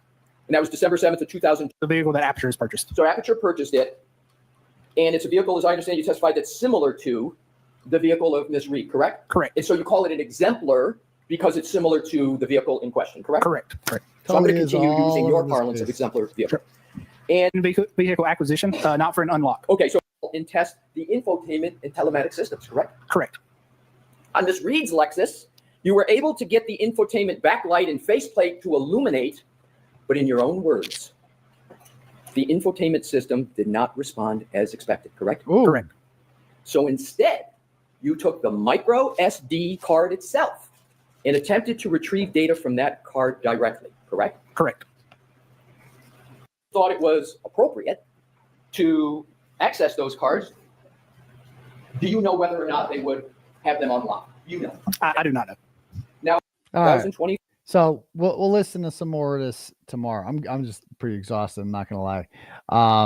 But anyway, because you guys get the point here. This is just a disaster. It couldn't have gone. I mean, the dude's a liar. Everything he says can't be trusted. And the best part is that 𝗫𝗿𝗄𝗆, who's like really the most important witness here, he based his report on this guy's findings. So if everything this guy's saying is bullshit because this guy's a liar and has no credentials and he's just a complete fraud who will say whatever you want him to say. Remember, when he represented insurance companies as a claims adjuster, right? It was his job. He represented the interests of the car insurance company, and that was to not pay people out money, right? And in this case, he represents the Commonwealth. They're the client. And what do they want? They want Karen Reed to be guilty. So whatever they want to hear, he's going to be likely to say. He is a paid actor. That's all he is. And he did ask him at some point about whether or not he's being paid by the Commonwealth, but he didn't ask him how much. And I really hope they do that with all these expert witnesses. Like, how much you getting paid to do this? You know, because they want to make a big deal with ARCA doing that. It's like the audacity that this mofo got to go up there and say this shit. with no pushback whatsoever. It's just remarkable. Okay, cool. All right. If any, let me read some turtle chats, and I want to talk about Erica Walsh's situation too, because that needs to be discussed. But let me read a couple of these first before I do that.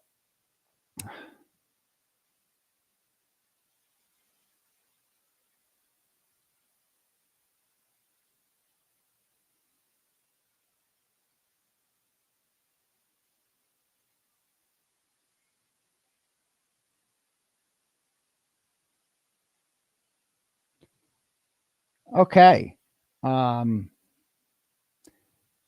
Patricia sends $5. I might have read this earlier, and she says, any dirt on Welcher besides his terrible hiring? Yeah, I don't think he does the hiring, so thank you. Erin sends $100. Woo, thanks, Erin. And says, free Karen, her life and career were ruined by these animals. It's like the wannabe Sopranos got busted. Exactly.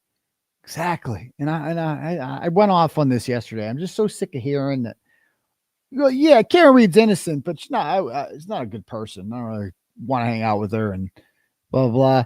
You know, I'm sick of hearing that. I'm not here to tell you that Karen Reed is the greatest person who's ever lived. She's human. You know what I mean? And honestly, none of us should know anything about her. Like if she's the shittiest person in the world, I shouldn't even know that, because she didn't kill John O'Keefe. So she shouldn't be on trial, and I shouldn't know anything about her. It's just such bullshit. Like I don't even want to hear that, because like none of us should have gotten to know who Karen Reed was. None of us shouldn't have watched. And honestly, the more I watch the documentary and her stuff, yeah, I wish she talked less, because she's, you know, all she's doing is giving the other side fuel, things to take out of context. But like nothing she said is that like, oh, wow, she seems like a cunt. There's nothing she said. Like everything she said to me is understandable. And I've had many conversations with Karen Reed. I have also had many conversations with Natalie. Natalie is somebody I couldn't stand. I spent 2 or 3 months talking to her, and I'm like, I can't stand this bitch anymore. I couldn't stand her. There's plenty of people in this. There's a lot of people in this movement I can't stand. Jennifer O'Donnell. People like, I just can't stand them. Right. But like Karen Reed, I've had, you guys heard you guys saw the news. I talked to her 189 times and for 40 something hours. And let me tell you, it flew by like nothing. The conversation between her and I just flowed naturally. It was a great conversation. We mostly talked about the case, right? And I was fascinated with it. And she's just a really good conversationalist. And so like, I wouldn't say that we were like best friends or anything like that, but like, you know, some people are just easy to talk to. She's just an easy to talk to person. And she's human. She's not perfect. I'm not even talking like dating her. Like I don't, when you date a person, it's totally different. Like you see a complete different side of them. And you know what I mean? So I'm not even talking about that. Like John O'Keefe saw a different side of her that all of us saw, you know what I mean? But as far as girlfriends go, I mean, she didn't seem that bad, right? I mean, a lot of people have crazy girlfriends, and she didn't seem that. I mean, the messages she left, those were pretty angry, but at the same time, like John was doing her wrong. She thought John was doing her wrong when she left those angry messages. You know what I mean? And she was pissed. People get pissed. People are human. I get pissed. I yell sometimes, you know, and I got to be honest with you. It's like I've had a million and all the people saying, wow, she's a bitch. I wouldn't want, she's innocent, but man, she's a bitch. It's like, she's really not. And I don't want to like defend her. Like, it's like, I'm in this for the facts, but it just kind of annoys me because she actually is like what young girls should aspire to be, right? She's strong. She's independent. She's tough. And, you know, a lot of people would have given up on her. Like, that's one thing I really admired about her was just her, how she does it. I'm like, how the fuck do you do this every day? Like, how do you like wake up? How do you not want to give up after all this shit, you know? And she's just like, I can't, you know, she's just fucking tough. And I've had conversations with her about like, if she's convicted, you know what I mean? About like, what would you do? Because most of us would just die inside, you know, if we were wrongfully convicted of murder and we're sentenced to like 20 years and people calling you a murderer. Like, I can't even imagine what that feels like. You know, I can't even imagine it. And she's at peace with it. She's like, if it happens, the fight goes on, you know, then we appeal it, and she's got a plan. So like, compare her to Jennifer McCabe and people like that. Like, you should want your daughter to be like Karen Read. And oh, wait, she doesn't have kids, right? So we're going to judge her for that because she didn't get married and have kids, and that's what you're supposed to do. And she focused on her career. So what? What's wrong with that? What's wrong with that? Not everybody has to be a mother. Being the ability to reproduce and, you know, fire out semen demons. Yeah, Natalie did that. Congratulations. She sucks. I'd much rather hang out with Karen Read than Natalie, period. So anyway, that's just my thoughts on that. Oh, before I forget too, let me show like the Erica shit. Like, check this out. I mean, this is wild. I can't believe they did this. This was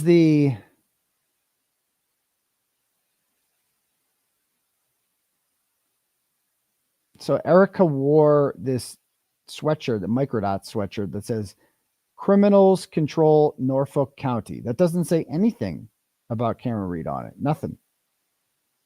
This is the woman who was forced to take off that hoodie and the shirt underneath and walk around in a sports bra. And so Mark Randazza came, like, again, this new buffer zone, they're not supposed to do this shit anymore. It says right on it. Things have changed, but nope, they arrested her. They arrested her. Hardman just came over and he arrested her. And they like a fucking criminal, you know, never been arrested before. And what about provision number 5 that Auntie Bev promised? Anyone restricted by an officer under this order may request a judge's review for a prompt decision. She didn't get that. She didn't get that. She was denied that. Which of these was she breaking? Was she okay? Buffer zone restrictions still apply to sidewalks and roads used by trial participants. So that's not her. That doesn't apply to her. Loud noise and targeted loudspeakers prohibited. Doesn't apply to her. No targeted displays. Signs and visuals meant to sway, intimidate, or harass jurors, witnesses, judges, or officers in the buffer zone. All the jurors, all the officers, everybody's inside. None of them can see the back of her sweatshirt. And the back of her sweatshirt doesn't even mention Karen Read or anything like that. It's a general statement. This is outrageous. Innocent people are being rounded up and arrested. This is not America anymore. I don't even recognize this country. It's disgusting. Disgusting. So God bless Erica. She's being arraigned tomorrow. I don't know if there's a legal defense fund or if it's like donate, or if Mark's doing it or whoever, but you know, and Mark's being paid by this Center for Liberty, and they are a nonprofit that you can donate to. I think I've shared the link before. I'll try to share it again because they deserve it. I gave $100 to them because fuck that's a good cause, you know, good cause. Mark is doing it. He shared. Okay, awesome. I will definitely retweet that too. So yeah, I can't make it tomorrow. I got my kids. He's having a picnic, I guess, in class. So I got to go to his picnic at 12:30 at his school. And you know, because it's like I'm not going to make his mother, like his mother's a teacher. I'm not going to make her take half the day off. Like I can work, whatever. Like it's at 12:30. It's probably going to be towards the beginning of Auntie Bev's 2-hour lunch. And so I won't be able to make it tomorrow, but I'll be there Wednesday and Thursday, hopefully. No court on Friday, you know, but We'll see. All right, next up. Sony sends $5 and says, I wish I could give more. Free Karen Reed and free Turtleboy. Dear, don't worry about it. You're doing great. Thank you very much. Thank you. I don't know if I read this from Erin and said free Karen. There's the $100 one. Her life and career were ruined by these animals. It's like the wannabe Sopranos got busted. Exactly. Kelly sends $5 and goes, Judd the 𝗬𝗏𝗺 is the executive vice president of Aperture. Okay. Oh, that makes sense. How about that? Danielle sends $50 and goes, I just sent you an email. I can't believe this hasn't been exposed. Platinum sponsor of the Mass Bar annual dinner is Aperture. What's the Mass Bar annual dinner? I don't even know what that. So they are so they sponsor it. What's the scandal there? What's the scandal there? But thank you very much for the dono. I appreciate that. That's interesting. I'll have to think about. Maybe I'm just too tired to like think about how fucked up that is or scandalous, but yeah, I guess so. Thank you. Deanna sends $100. Thanks, Deanna, and says Shannon's BS degree is exactly that. BS. Ooh, I like what you did there. 𝗬𝗿𝗄𝗧𝘂𝗍 sends $25 and goes, Dr. Daddy, I'm so happy for you. Congrats. Turtleboy will prevail. Karen Reed will prevail. Norfolk County will never be the same. You have exposed them. Thank you for being our rock. God bless. Now go brush your teeth. I will. I promise. I always brush my teeth. Barbara sends $10, goes, the good old boy system at its finest. Free Karen Reed. Please look into my son, Timmy D's. He was murdered. Oh, I'm sorry to hear that. I would send more. I just don't have it. I appreciate everything you do. You don't worry about sending more. And God bless you. God bless you, Barbara. Binging Crimes Not Cookies sends $10. He goes, hey, Turtleboy, 𝗲𝗏𝗍 was trying to tell the jury that man Shannon works for insurance agencies to deny claims. I bet this isn't his first time he's made the data work for his employer. That's the thing, making the data work. Good way to describe it. I like it. Brittany sends $10, goes, hi, Turtleboy, congrats on those charges being dropped. I hoped all of them would be, but at least there is some progress. Is there any plan to file a motion to dismiss the window intimidation charges? We already did, and it failed. Also, how could Brennan not have seen the because there was actually, no, we could now with an Odell motion. We just have to see the grand jury docs. That's interesting. Also, how could Brennan not have seen the red flags with Burgess? How screwed is 𝗬𝗏𝗺 right now? What can you even do now? I don't know. Thank you. Carrie sends $5 and goes, Scott Barrows owns Lux, or so he did. He used to own a home theater company in Littleton. He lost his home in West Boylston and everything due to his drug use. I just want his name out there because the fucker deserves the bash. He and my sister ruined all ties to my family. Lux. Okay. Wait. Do I know this guy? Okay. I haven't had time to, look into it, but sorry that happened. Good luck with that. Okay, next up.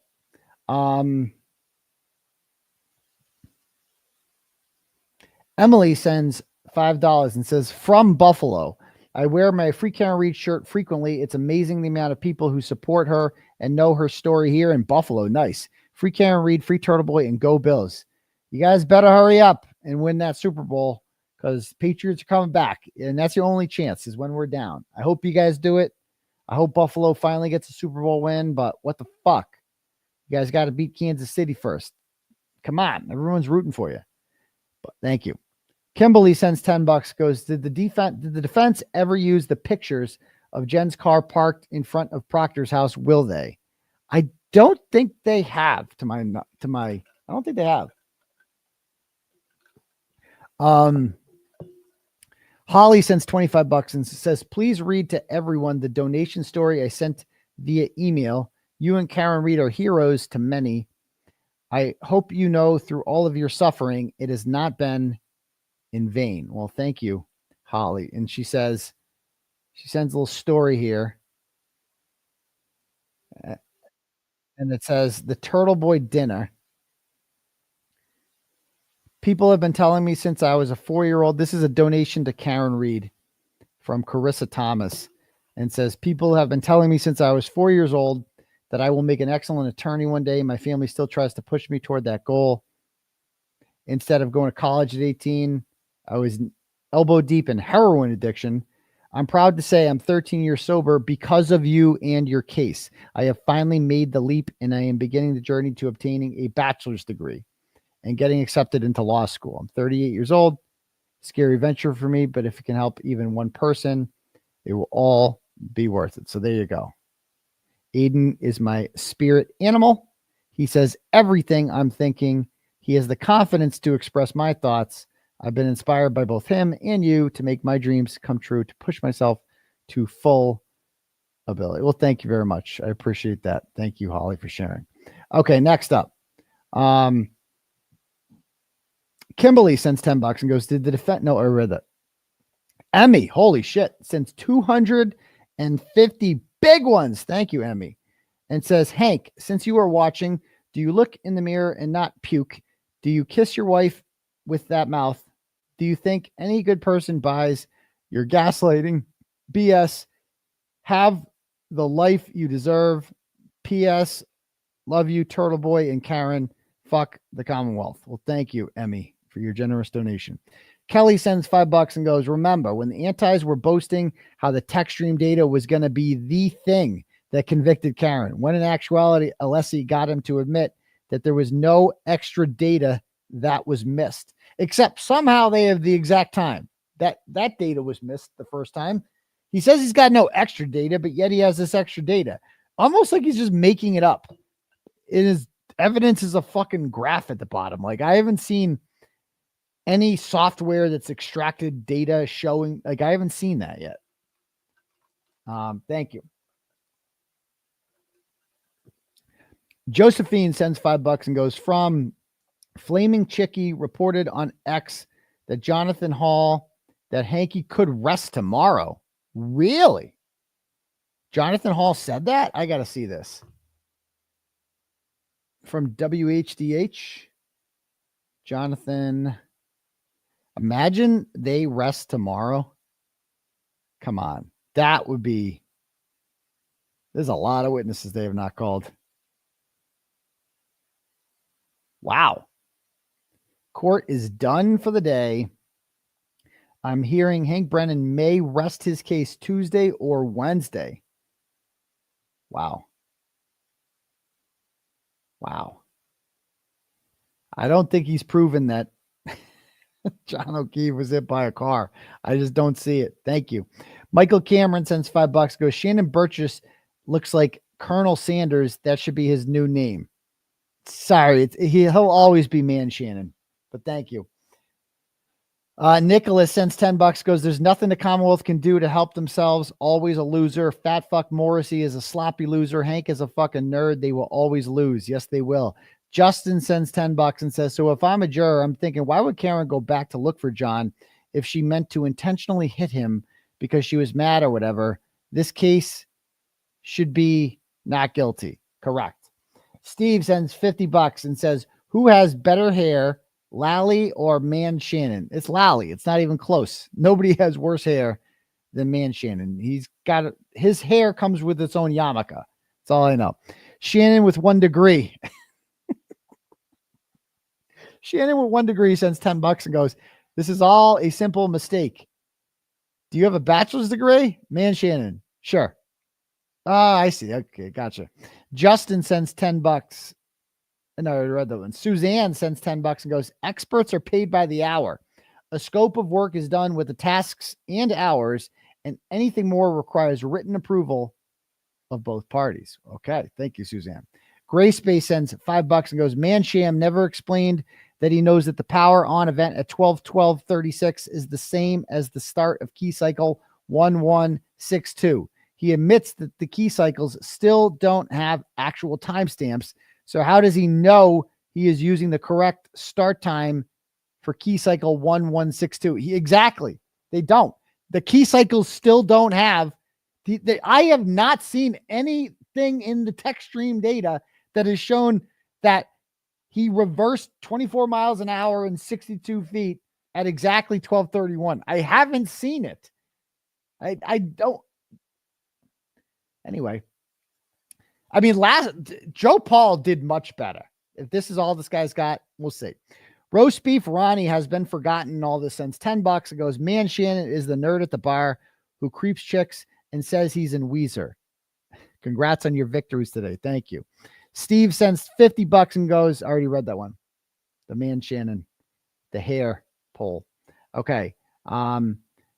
Let's see. Sarah sends $5, goes, man Shannon playing the times and videos. All these showed the tail light not damaged. He didn't have the Commonwealth doctored videotape. Correct. Blessed Mom from Texas sends $25 and says, congrats on some wins. So happy for you.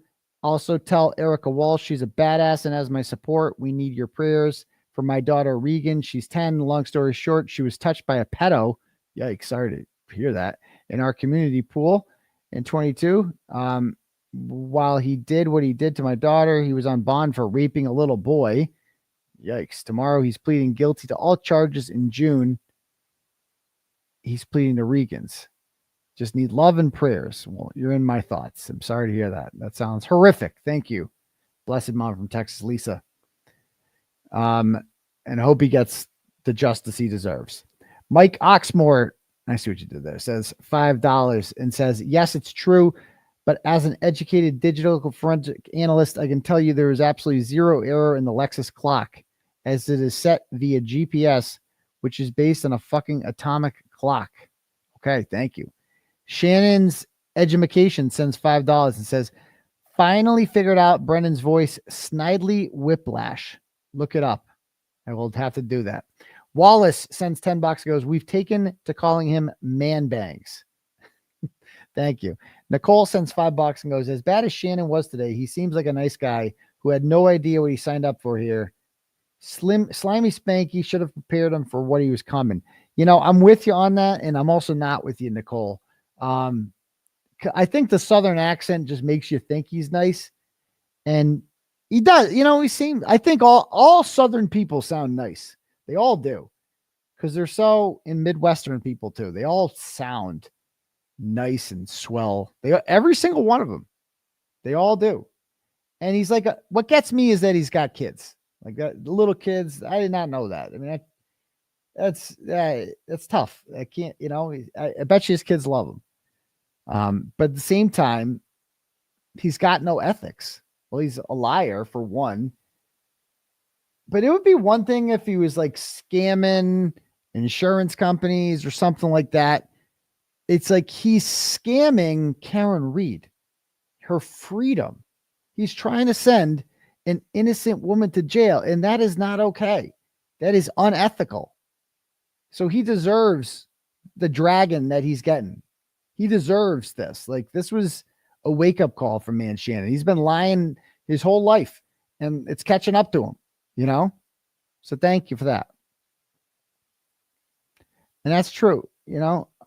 It's like I did, and that's why I feel bad, you know? You had kids too, and like I felt bad for Michael Proctor at first because he's got kids, you know? But not anymore. I don't. Fuck. After I went to jail and they didn't give a fuck about the effect it had on my kids. Fuck them. You know? Fuck them. Shit pisses me off.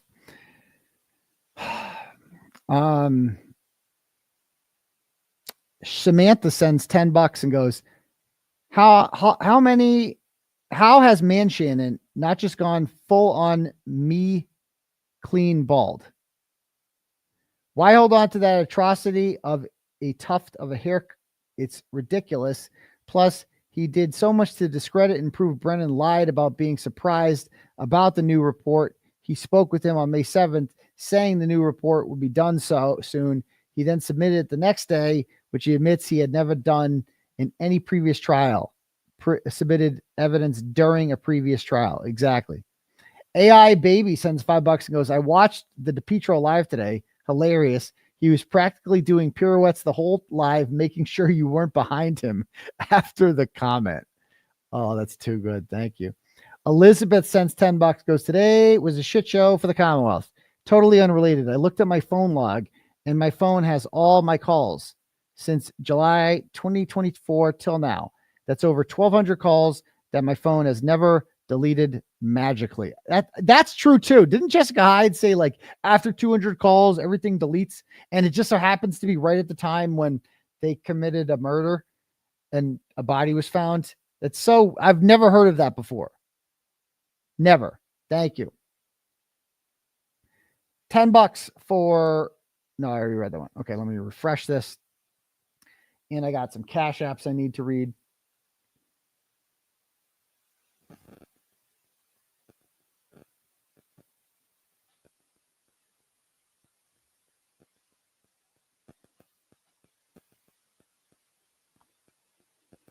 Okay, let's see what we got for Cash App here. Courtney sends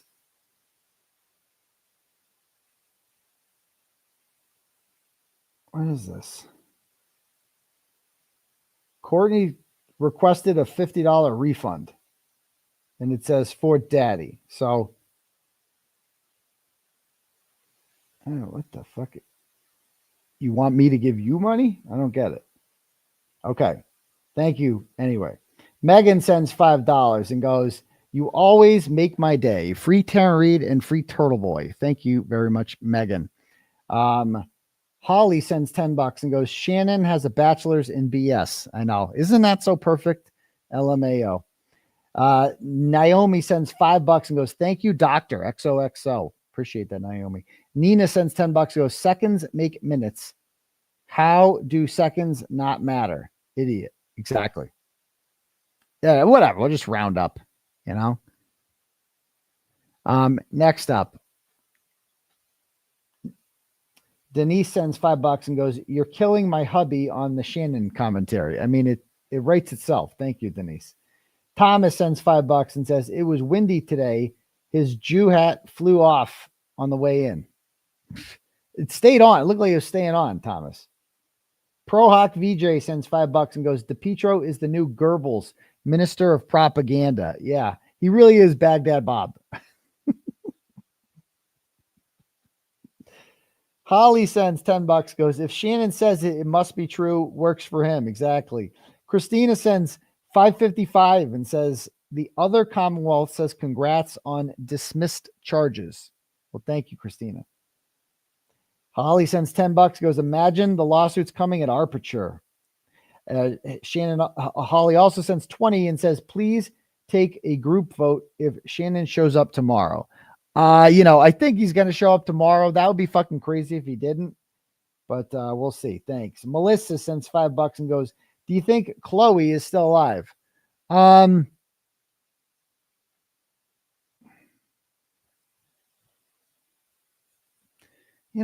guess, I don't know. I guess you got to kill the dog. It's just loose ends, The dog was involved. You got to kill it. I say yes. Thank you. Wendy sends, I already read the one. Okay, cool. Jennifer sends $5 and says, Kevin from Southie is the serial killer. Oh, I didn't know there was a serial killer. Thank you. Marisa sends $10, goes, good news. Great news for you today, Turtleboy. Great for the defense as well. Get some rest. P.S. James is a homo, as in homosexual. I don't know which James that is, but thank you.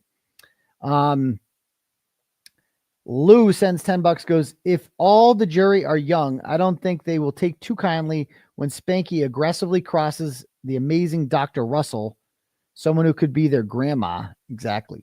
I'm not going to lie, as much as I hate this shit show, I not so secretly am loving it here in Australia. I mean, aren't we all? By the way, stop talking about the Intimidator. I had a sex dream about you the other night and cheated on my partner in my dreams. Okay. Well, again, I am not making it up. That actually, she said that. And she's in Australia, so it's, everything's backwards there anyway. Everything's doggy. All right, thank you. Next, I'm just reading. I am not making that up. People pay the money, even if the turtle ruse. I'm just reading it. I don't know, but I can't. Sorry for all the intimidator comments, but it is what it is. All right, next up. Danielle sends $25, goes, also interesting that the only focus is on the telematics system and Shannon calling the airbag control module the black box. No one is talking about the PCM, which stores transmission info, gear position, speed, etc. The registered owner can access a ton via the Lexus app. Interesting. I'll have to try that. Capital call out sends $10, goes, I don't care what anyone says. Shannon is just Brian Albert Jr. in a disguise. He's a little shorter and a little bit straighter. But besides that, you might be right. Danielle sends $10, goes, Doc, it's a lawyer's ball. All of them are lawyers. Bev, Morrissey, Lally, Brennan, but so is Alan Jackson, and so is David Yannetti. So that's the part I don't get. Aperture was one of the top sponsors. It was May 8th at the Westin in Boston. That's when all this convo went down. He has to rest. He's caught. Okay. Well, thank you, Danielle. Okay, cool.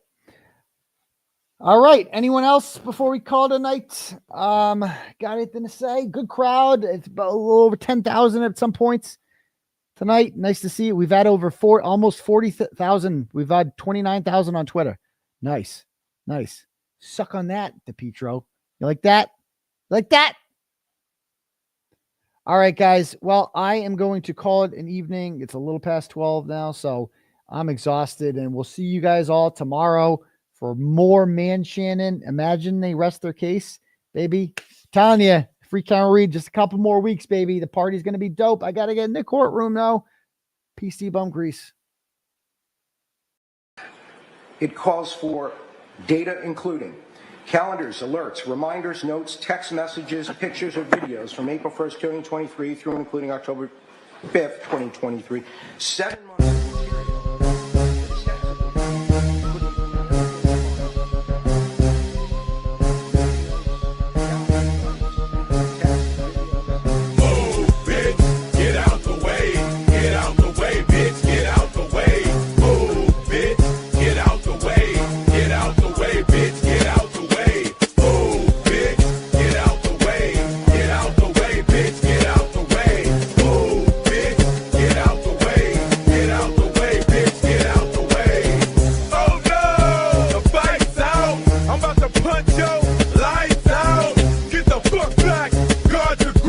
It's